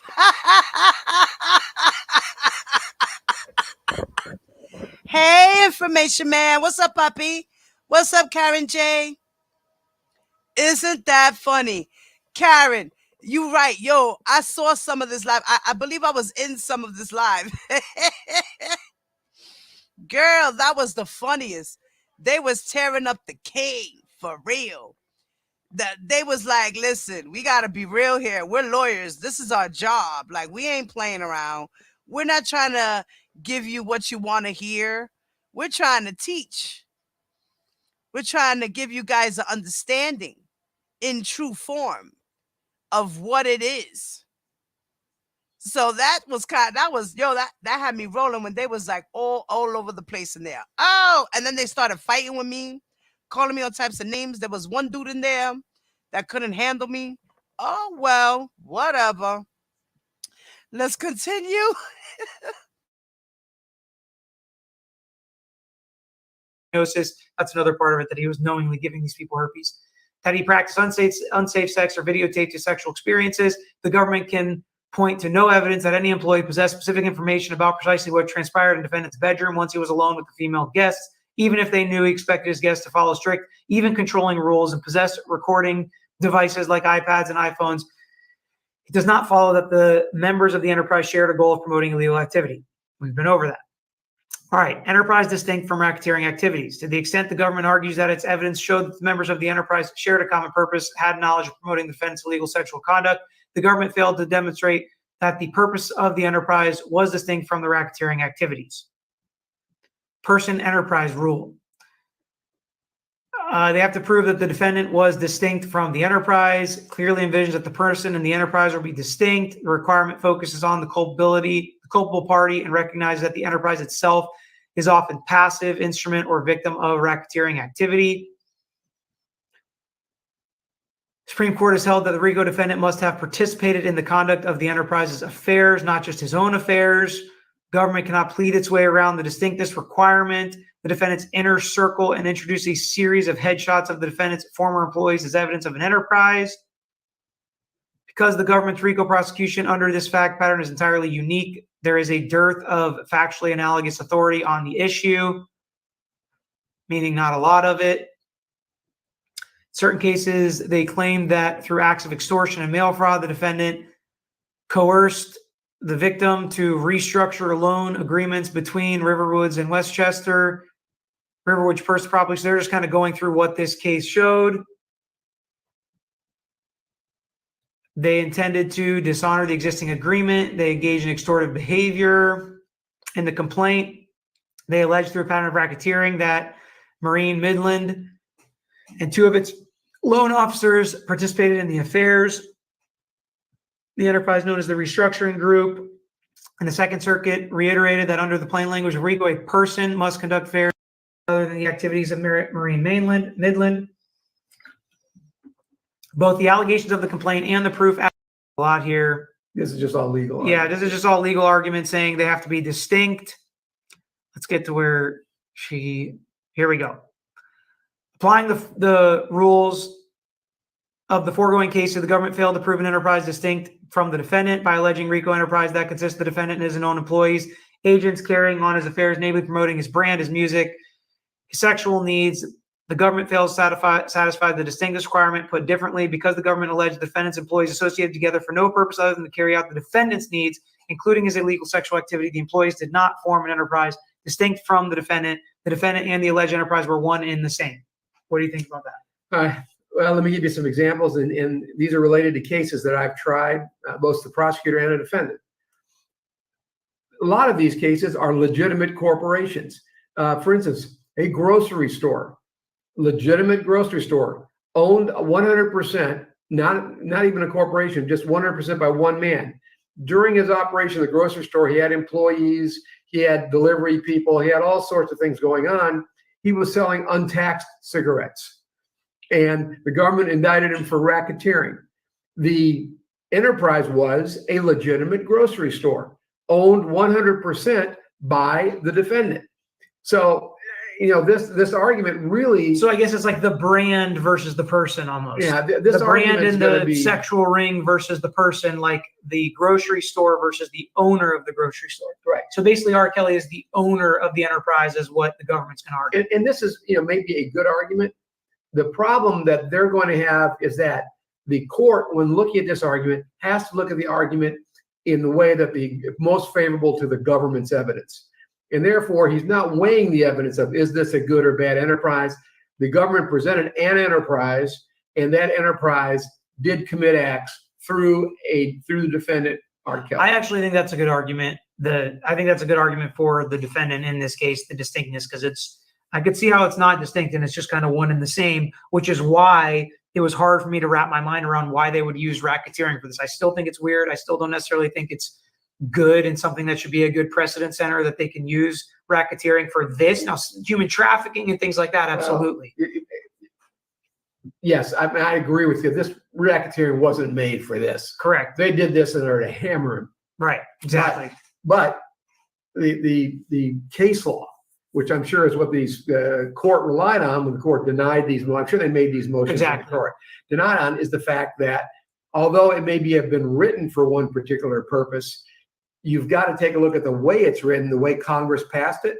And if Congress passed it in such a way where a legitimate interpretation put people on notice of what racketeering is, that it can be used for a broader purpose than what it was actually written for. And that happens in a lot of statutes. The government failed to prove that the so-called enterprise activities affected interstate commerce. This is kind of simple. I'm going to go through this case law pretty quickly. Any person associated with enterprise engaged in or the activities which affect interstate or foreign commerce to conduct or participate directly or indirectly in the conduct of such enterprise affairs through a pattern of racketeering. Engaged in commerce.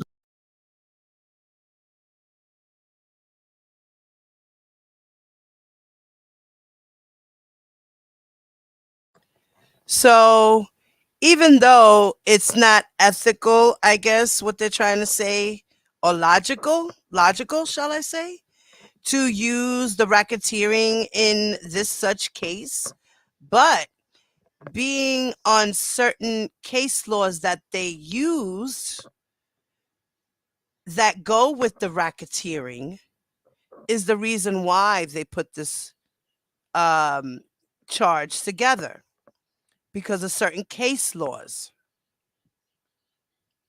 So some of the case laws that they were using, those case laws can form a racketeer charge. They needed to prove that there was an enterprise, and they did prove that there was an enterprise. He has moving parts. He owns RSK Enterprise. He is the sole proprietor to his business. Like George said, the grocery store versus the owner of the store. Two identities, two entities, the individual and the business.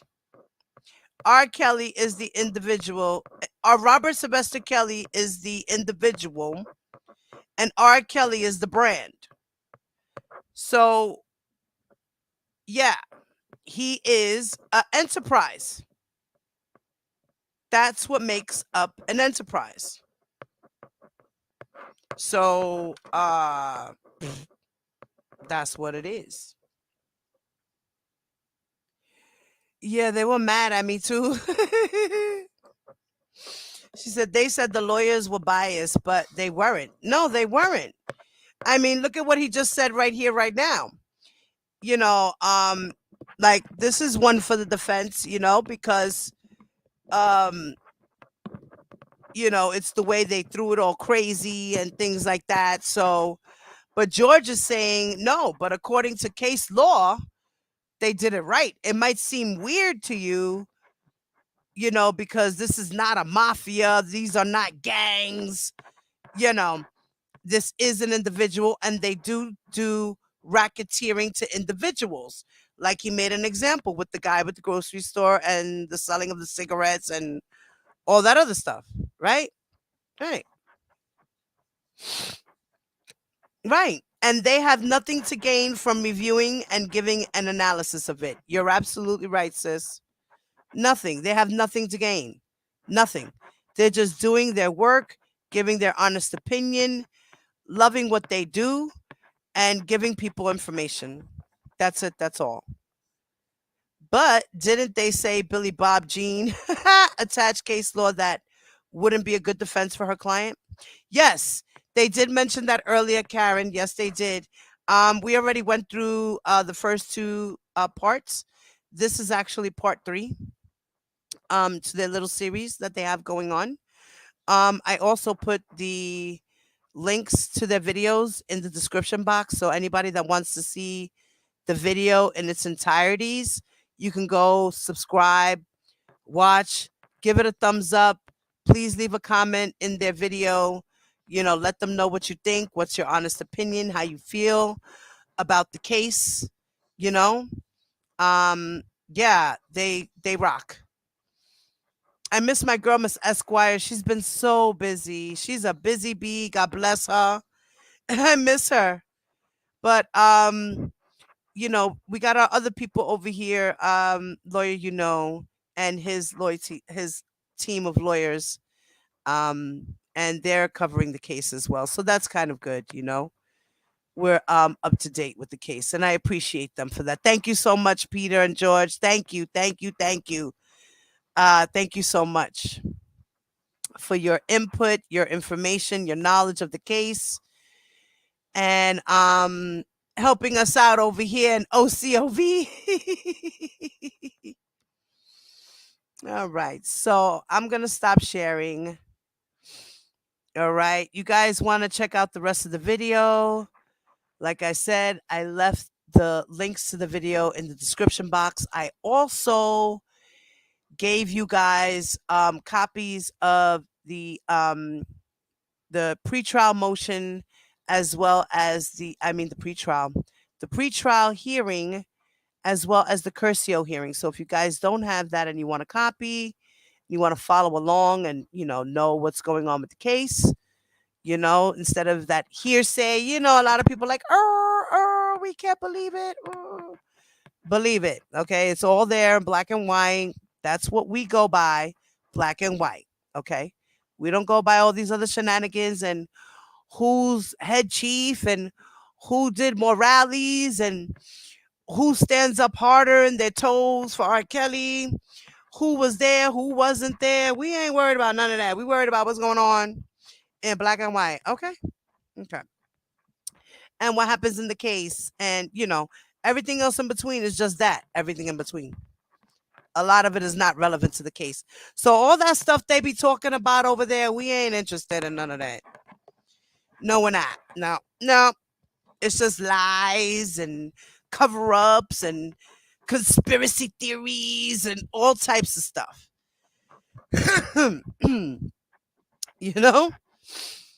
I mean, some of them talk about the paperwork, some of them, but then they lie about the paperwork, exaggerate the paperwork, spin it. They misunderstand it. Me too, mommy. I've been trying to get to her, but she's been very, very busy. You're welcome, Karen. Yeah, me too. Hey, Miss Mo. What's up, baby? You're welcome, ladies. You're welcome. You're welcome. That's what I'm here for, guys. Yeah, the fans are gone wild. Woo. And like we said, R. Kelly is not going anywhere. He's not. This is not happening. He's got his next trial coming up. His sentencing is coming up. He's not moving anywhere at all. At least I could say, listen. I could say this. God did work in his favor. I'm going to tell you how God worked in his favor. What has happened now? Girl, you know it's the usual stuff, Miss Me, Miss Mo. You know, I don't pay attention to none of these streets like that. I really don't, honestly. I mean, I catch glimpses here and there. I find out what people are talking about. That's like Donkey of the Day. I'm about to give Sylvia Donkey of the Day. She's the Donkey of the Day for going out there and trying to see if R. Kelly's music could be played on the radio stations. Are you kidding me? Does she not know that R. Kelly only gets paid if he produces and writes the song? So if they play a song that he didn't produce or write, he's not getting any money for it. And when he does get money for it, he's only getting like 12 cents per play. So good luck with that, you fucking donkey of the day. She's a donkey. She is a donkey. The donkey of the day. Well, Miss Me, Miss Mo, I was going over today the Curcio hearing and what was said into the whole conflict and what the conflict was about. Well, not what the conflict was about, but more we went over of what was said to R. Kelly from the judge about the conflict. And being that he accepted everything and he was asked a million times, are you sure? Are you sure? Are you sure? Right. So they're getting right. Right, Shorty. They're writing emails to the CEO of iHeartMedia to get R. Kelly's music back on the radio. Now, they wound up also trying to get in touch with 105.1. I did reach out to Charlemagne the God and I requested for him to give her Donkey of the Day. I wrote an explanation and everything. That's gonna be another live, but I'm gonna do that one in members only. Okay. And I'll show you the email that I sent to him and how I got to him. Okay. So hopefully maybe he can accept my request and put Sylvia as Donkey of the Day. I also sent him a link to her video and the timestamp of where she specifically called 105 and tried to get them on the radio, and also how she spoke about DL Hughley and you know being a crackhead. That's what she's doing, being a crackhead.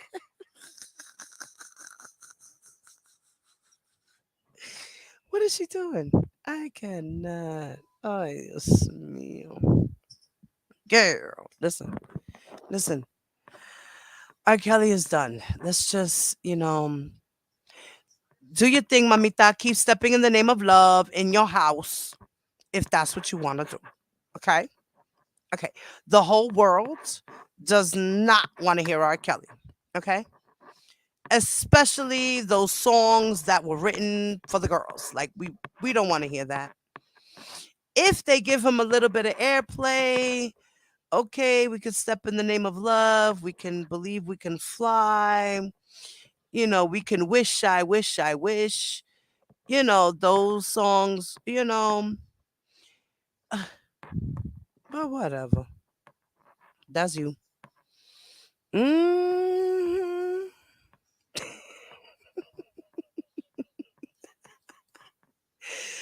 Plays the Hamilton's TOT song. Yes, Donkey of the Day, girl. Donkey of the Day. Hee haw, hee haw. Like, what the hell? You're welcome, my love. You're welcome, my love. I love you, Robin. Right. Play the music so the victims can get their rightful restitution profits from it. You know what, Miss Me, Miss Mo? You know what? Being you said, damn, I didn't even think about that. Girl. I didn't even think about that because in the forfeiture, he owes money. Oh, yeah. Yeah. And yeah, he got a forfeiture in there. And in Chicago. So, yep. Yeah, you know what? You know what? Damn. Now I take that back. Miss me, Miss Mo. Really?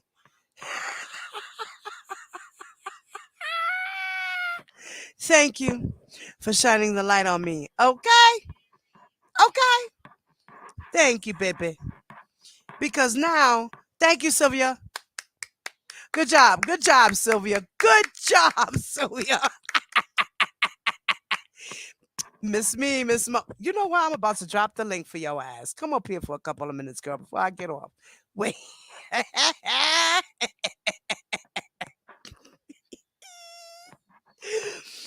Yes, Miss me, Miss Mo. Come up here for like 2 seconds before I go off, mama. I'm dropping the link in the chat. Okay. You're right. I didn't even think about that. Girl, she did this like a couple of weeks ago, maybe like a week or two ago. And then sometime last week, iHeartRadio got back to her and they said that they will discuss it with her and, have a meeting, email, or conversation through phone, whatever, they might put R. Kelly back on iHeartRadio.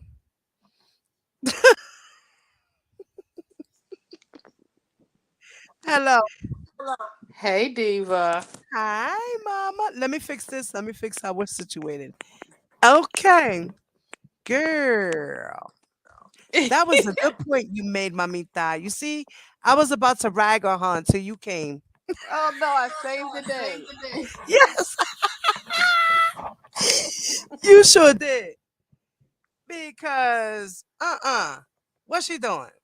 No, I mean, for me, I'm never gonna want to listen to any of that music, and Right. that's just a personal thing. And I don't knock people who do, but I Right. hope that she recognizes that based upon that's the first thing I thought of is any amount of money that he does bring in from now and for me into perpetuity. As long as it's going into the pockets of the people whose lives that he has damaged, play it all you want. Like I said, they Right. play it still on XM radio. Right. Not me. I'm not Right. listening to it, but if you want to listen to it and that's you, cool. But as long as the only solace that I have is that I know that at least a portion of those funds will go back to people who he's ruined their lives. So Right. if he His wants that to play taxes. it Yes. all you want. Yeah, that money is Yes. never You're going to see his absolutely pocket. right. His Mhm. lawyers, everything. Mhm. Joy's rent. Yep. Yes. All of that. Like I don't have any Yes. problem whatsoever as long as it can support people who he has victimized. Y'all want to listen, Yes. play it on repeat. Stream it all night long. Right. Have a marathon. Yeah. Yes. Have a marathon. Girl. Yeah. This is what you should do. Mhm. Play R. Kelly's music, stream it all night long. Yes. This is Mhm. what we do. Yeah. Because he Yes. doesn't have like at least that money coming in, you know that it has to go through the music companies and things before it can go out so the government can Royalties. That's the right, baby. royalties so it can easily be seized and That's right. delegated out to the appropriate individuals. It wouldn't just be like, for instance, what's going on in his books and all this dirty money that he Right. allegedly has floating around. We can't control that, and that might be under other people's names and all that. Right. But if That's it that's comes straight mhm. through streaming, it has to go straight through the music companies, and none of them, I'm sure, want to touch anything with a 10-foot pole as far as trying to help him, divert it to some other account. So be it. Right. It doesn't hurt my feelings if they want to play it. Right. Right. Step in the name of love, y'all. Keep stepping. Step, side to side. Yeah, yeah. That's absolutely right. You know what, Miss Mo? That's crazy. I didn't even think about that like that. Mm-hmm. And Mm-hmm. his assets are frozen right now. They are being seized. Exactly. It's his stuff is being funneled, but like you said, he does have those side accounts, offshore accounts, as we Yeah. will label them, Yeah. So he's got those things going on. And they So said that that's kind of how he kept bailing himself out of jail and stuff at one point as well. Allegedly, that I think right. the lady said that he told her, "Oh, I have the money. It's under somebody else's name. You just front it, and then I'll pay you some more." But then he didn't end up paying her that either. But we've He always did pay heard. her back. He did. He did. He did pay her back. Okay, well, good. 110 or 130,000. I heard it was some like he had pretty much offered her some extra money, and at one point she was Right. asking for certain type of money or whatever. But like we've heard for years that he just Now has things under other people's names, and Right. everything's kind of just fishy as far as who's getting the money and how is it coming out of these businesses and all this other stuff. But now all that stuff is frozen, so it's only one way in and one way out. Right. Either through his commissary, through somebody else's account under somebody else's name, through Sabe, and through his royalties. But his royalty money goes straight to the government. Straight through the government. Yep. Straight to the IRS, straight to the courts, straight to his lawyers. All that goes straight there. Yeah, His so I other really doubt money- that they really want to start playing his music again, because then they'd be outraged and say, this is another injustice. He's getting all this money and they won't let him have it. Well, that's what happens when you have to pay restitution. That's That's what happens when you become a criminal and you got to pay restitution to the victims. That's what it is. You committed crimes and now you got to do the time and you got to pay that dime. Yeah. Hello. Yeah. So, yeah, I didn't know that they were advocating for that. And again, I don't blame them for supporting, him the way that they do. I would expect that. Right. But at the same time, they got to realize his name is so deeply tarnished. I don't see any company at this point being willing to put their entire, organization at risk just for doing something like that. Like right now, already people are scrambling with this whole Will Smith thing, and do we support him? Do we not? And that people don't like to touch things that are still so messy. And maybe that time will come for them once the cases have all been heard and people can decide and kind of feel like it's at rest. But we're still in the midst of his legal battle. Like I just don't see companies wanting to get involved in that, because they truly, I'm sure they're not following the everybody has an image to uphold. Yeah, but they may not be following the paperwork as closely, but I'm sure they follow it enough to have heard, hey, there's more videos and all that. Like, this is not the time where people are going to be like, oh, I want to jump on supporting him, because whatever comes out in this upcoming court case is going to be very damaging to my company. Why would I want to be out there? Why would I risk that? At least let it be heard. Yeah. Right. Why would I risk that? Right. Yeah, I would not. I wouldn't either, that's like they were trying to shop his masters out, and the highest offer he had got was $10,000.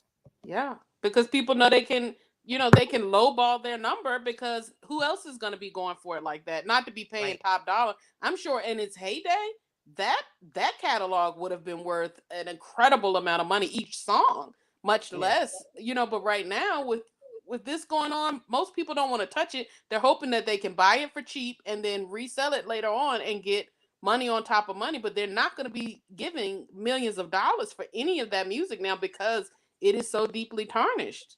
Right. And it's a shame that his talent went to waste because of his actions, his addiction. He could have still been singing and doing his thing. And I honestly, I think that he should have just got caught, did what he did the first time around, took his 15 years, learned his lesson, and then maybe turned his life around. Now you're older. It's too late. You're going to die in jail.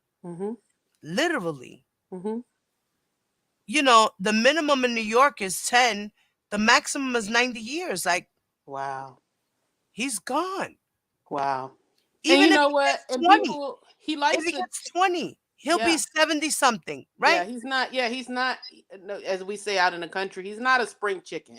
He's an older male. What I'm saying? And so just the years in general, he's more than middle age. His glory days are behind him. Exactly. At this time. And so I think so I don't really know what they are planning to do or what they're trying to do in supporting him, but it's gonna be a tough run for him. Yeah. Overall. Yeah. I don't know. It's very concerning. I'll also say this, for me, I see no reason why he also could not have gotten help. And I understand people who buy into what he said is, my music is what cures me and helps me. He's not. I he don't think needed he's real fully help. lying about that, because music therapy is a thing, but it's intentional, and it's not you just doing it on your own and playing and writing music and writing perverse music at that. That's about the very things that you need help from. Like, he could have, and quite frankly, I hope that even while he's in prison, I hope they can bring in a music therapy program to help him get in touch with and understand why these things are wrong, because I don't believe he fully understands the full gravity of it all. He understands now. Yeah, now I think he does, but I don't think at first he still didn't. feels wronged by it, though. He feels wronged that he's still being held accountable. That part he should be getting to the bottom He's of. upset. The reality is that he's upset that he got caught. Again. Yeah. Yeah, because he didn't think it was anything wrong with it. In his mind, it is pleasure. This is just a part of the sexual process. Right. Exactly. So he didn't I see just the like full young gravity girls. Why until can't I be now. like a rock star like everybody else? Exactly. I should be able to, and like him saying, I provide such genius to the world. I should be allowed to do exceptional things, do for whatever I the want to reason. do. Exactly. No. And so now no. I do. I hope he gets into some music therapy and some other forms of therapy that can help him understand the full gravity of what's going on. But I don't believe that he should be outside, because he cannot safely interact with other people. With other girls or people in general. Yeah, because he has a good heart. Yes, he helps others, but he also expects something in return. So you owe me at the end of the day. I did this for you, but one day you're going to wind up doing something for me. He's not just that giving. Okay.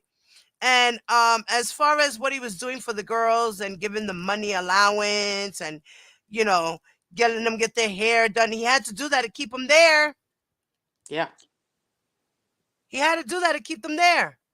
It's also very common, if you hear about, being that he was a victim of abuse as a child. I'm trying not to say the words, because I know some people don't like that on their channel. But if that happens as a child, you hear that happens almost always, right? Right. Is where the child is being abused, but then after the abuse or prior to the abuse, they're being given, here's some candy, here's this toy that you wanted, all these things. And I personally believe, and I've said this from the bushes before, I believe that a lot of what he has done is just recreated the experiences that's all he's done. I agree. Yeah, that he had, but he just does it in the adult way. So obviously you can't give an adult a piece of candy and think they're going to keep your secret, but you do need to do some things to help incentivize them to continue in this relationship without saying anything. So let me wine and dine you. Let me give you nice hair. Let me give you nice things here, there, and otherwise to keep you in, and let me promise you this golden career on the other side of this that I know I'm never going to do. It's just a matter. That's the coercion that people are talking about, and the enticements and the persuasion. Yeah, because you shouldn't have to do any of that. Somebody who wants to be with you romantically and sexually does not need any sort of coercion to do that. They see you, they're attracted to you, they talk to you, they continue. But when you start then dangling these carrots in front of them about their career and I'll take care of you for life and all these different things, and then you promises, the promises. Yeah, I think he's just reliving a lot of what he may have experienced. Of course, we may never know, but he shared, I can imagine that typically in order to get him to do those things as a child, he just thinks a lot of this stuff is the normal way that you can engage in sexual behavior. And it's warped and it's sad. Right. I mean, yes, you can engage in these types of sexual acts that he likes to create. Okay. There is such a thing as SBDM. Yeah. Right? Oh, yeah. Right? Yeah. So people do it. But the thing is, you have to have people that are consenting adults. That's the key word here. Yeah. Yeah. Consenting adults. Yeah. you can't have an adult and a minor. This doesn't work. Yeah. Because the minor is going to be submissive automatically. Yeah. Yeah. And That's when what there's like a power, when there's submission and money control. money and power as well, you know, that shouldn't be brought to the table.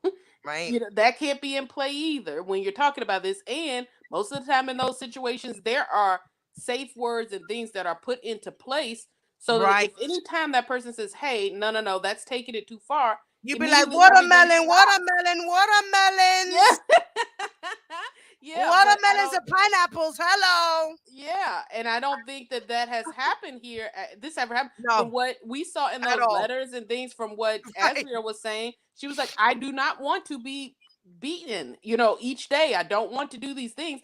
And then Right. if you wouldn't do it, they said you may get beaten worse, or you may get. You know, those are things that far exceed what BDSM would be. Right. Punishable. Oh yeah. Oh, yeah. Humiliation, degradation. All these Yeah. things happen. Yeah, And you know what? It's all psychological abuse. it is. Mm-hmm. And you know, these girls who are minors, you know, even grown women. Look at the grown women who were there. Mm-hmm. Asante McGee and La Otra, Kitty Jones. Mm-hmm. They were well in their 30s, right? Yeah. Yeah. He had some form of control still too. Yeah. So it's not about minors, it's about mind control, right? Yeah. So he knows how to mind control and coerce and be manipulative to not just the girls, but Mm-hmm. everybody around them. Yeah. Yeah. That's the only way his enterprise is going to run. Exactly. Everybody has to be under his full compliance. Right. No question, no, blind compliance at that. No questions asked, no Right. nothing. Or Everybody's you get just docked. in place to. You get Yeah. docked pay. Yeah, you get. I mean, some people's hold checks and all these other Yeah, things. All that's what these he was doing. That's what he was punishments doing. are doled out to everyone Right. for what they have described, and that Right. those are none of those circumstances can exist in a consensual relationship. Right. And also on the work side of it, it's illegal. That's the reason why people sued him for that. You can't. Right. You can't not pay people. Either you let them go or you pay them. That's the only way you have it. That's you don't the get to pick only in way. between. I'll say this as well, Diva. One of the things that has really concerned me throughout this whole conversation, both on those who support him and on the other side, is that so many people put all their hats on underage. For me, I am indifferent to the age. I really am. And hear me out here. Yes, the underage part of it just makes it worse. Right. I don't care what age you are. You should not be abusing people. Abused. You should Period. have abused. And so even people being like, well, they were grown women who chose. You No. don't choose abuse. You don't. Right. Like, again, if it's BDSM and you're going in and out of that, that's a different thing. But that's Right. not what these people are saying. You should not be abusing anyone, regardless of their age. And so Or it is status, right. or their status. It is 10 times worse when it is a child because Yes. of the power play dynamics. But Right. I don't care. For me, Asante McGee, I have just as much sympathy for her, Right. Kitty Jones, I Right. believe it was, Yes. any of the adults, or Yes. even if they were 18, Lanita Carter. Lanita Yeah. Carter. whoever they may be, Stephanie. you should not Was have it been Stephanie? treated this way. Yeah, I think that girl Stephanie that testified in trial was of age. Yeah, she was of age because she was working for a company, an interview Yeah, company. and or the whatever. other girl, Sonia, was of age. Yeah. So it doesn't matter to me what the age is. It's just a matter of, is it bad or is it worse? Right. That's Right. all it is for me. I don't like that a lot of Abuse people is go, well, abuse. that person, well, the grown women, I don't care about them. That's on them. No, Right. it's not. It's for me, any person who is being abused, the males, the females, the age, it doesn't matter. This behavior is abhorrent and should Right. never have happened. And I advocate on behalf of all victims, regardless of age. And I don't use that, well, if they were 18 and that means they chose for this type of thing. They didn't choose to contract STDs. They Right. that wasn't what they signed up for. Right. They didn't sign up for that. They didn't sign up to get beaten with belts and shoes and they didn't sign up to have group sex with people. No. They didn't sign up for none of that. Yeah, and They we shouldn't signed be up to be supporting with that. him Right. They signed up to be with him and to help their careers or whatever dreams or aspirations that they might have had that he could have helped them with, and to get with him and to be with him, because that's the things that he promised. I'll marry you. I'll be with you. I want a baby. You know what I mean? Like, you're mine forever. Like, these things he's whispering into their ears, and they're like, ooh, you know what I mean? Exactly. And when it's too late, it's too late. By the time you're so sucked up into it that, you know, you're by then he's God. Yeah. As well as there are so many things that we engage in that go out of control, goes out. You talked about the Larry Nassar case. A lot of the people who were in the Larry Nassar case towards the end, they were of age, right? But we don't look at them and say, oh, well, you were They of were age, so teenage you adults. wanted that to happen. No, they went to him for medical care. Right. Medical care. They That's did right. not go to him for any of this extra, and therefore he didn't have any right. It's not going to say, well, you were already 18, Simone Biles, towards the end of this. So that means really she was, I think, 19 or so. That doesn't mean that, okay, well, because you were 18, then too bad. He just got to abuse you and you let it happen. No, Right. she Oh, went wait. to No, him. the best one is that they wanted it. Yeah, they wanted it, or they signed up for that. No, I signed up for medical care, and that's what I say about the women who were true adults. You know how I feel about this whole teenage adult nonsense. Right. That's There is no such thing. But no these such adults, thing. they went to him to have a romantic relationship. Relationship. They That's did not go to him to get STDs. They did not Right. go to him to be told that I'm going to give you a career and I never give. They did not go to him to be locked into rooms, to not be able to use the restroom. That's not what they went to him for, and he did not present as if that's what they were getting into. And therefore, that is wrong. You can't say that that is something that we can condone. It's not okay. Right. That's right. And you know,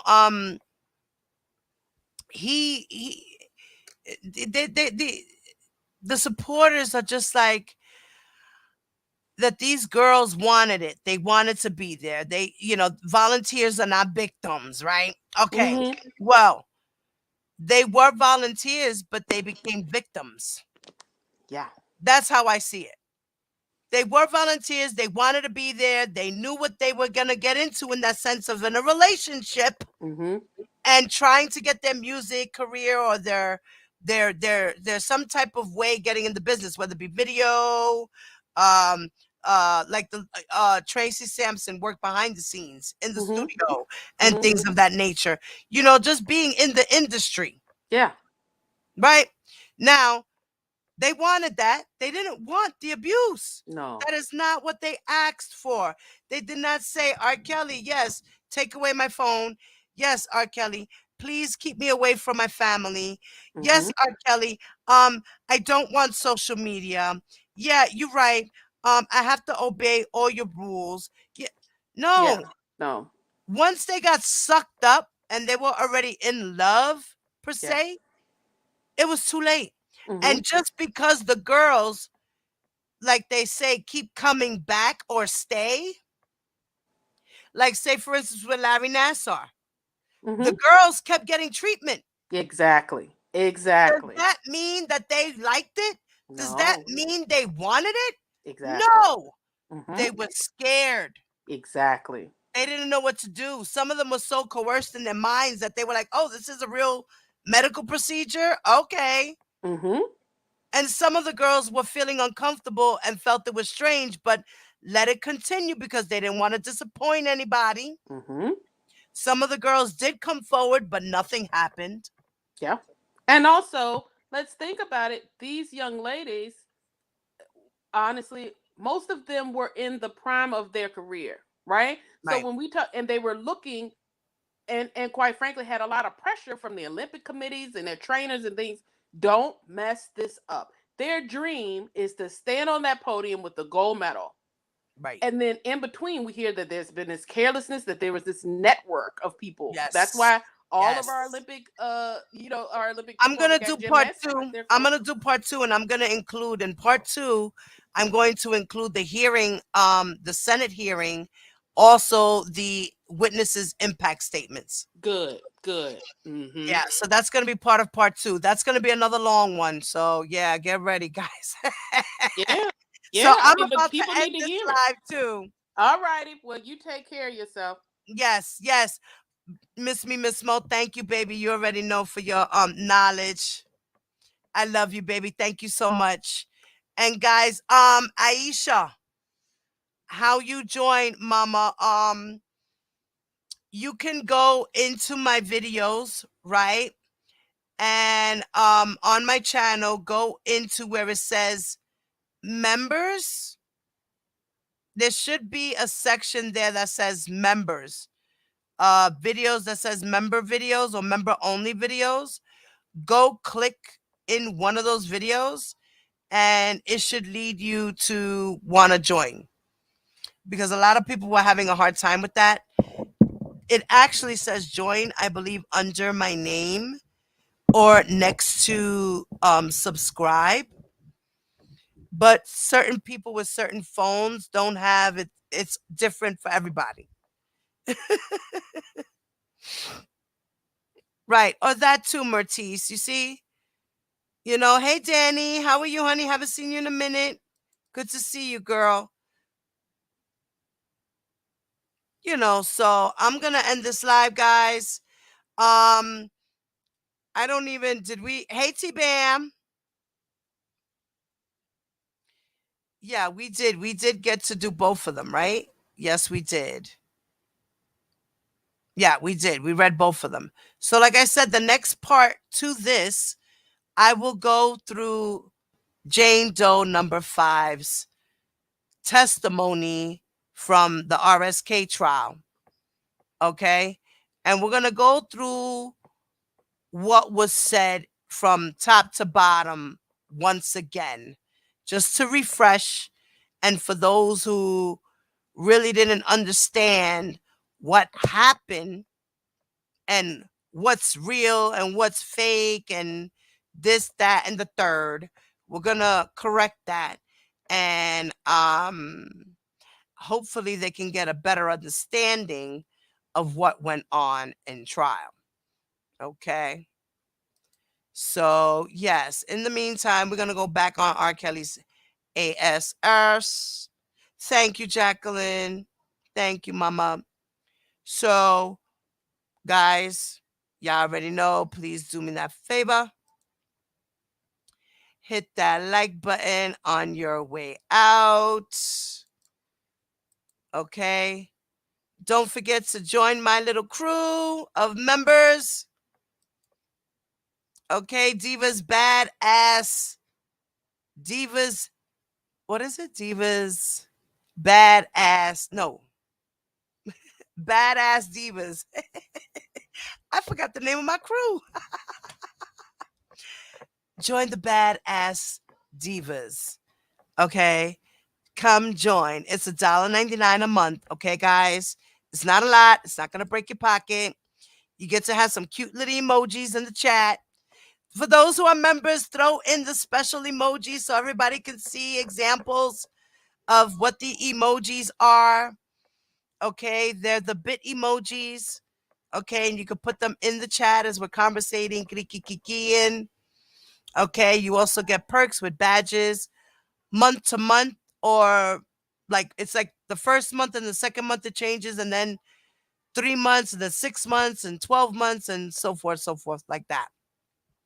Your badges, you upgrade in levels the longer you're a member. And I will be giving some content very soon. I'm gonna do a combination of 2 things in one live. All right, we're gonna talk about some parents, and we're also gonna talk about a survivor who I found on YouTube. Okay. All right, guys. So if you can, make sure you can join. Hit the join button underneath my name or next to the subscribe button. Or if not, you can go through my videos and you might see there, it'll say a members only section of videos. Click there and you should be able to probably join from there if you can't do it any other way. All right, guys.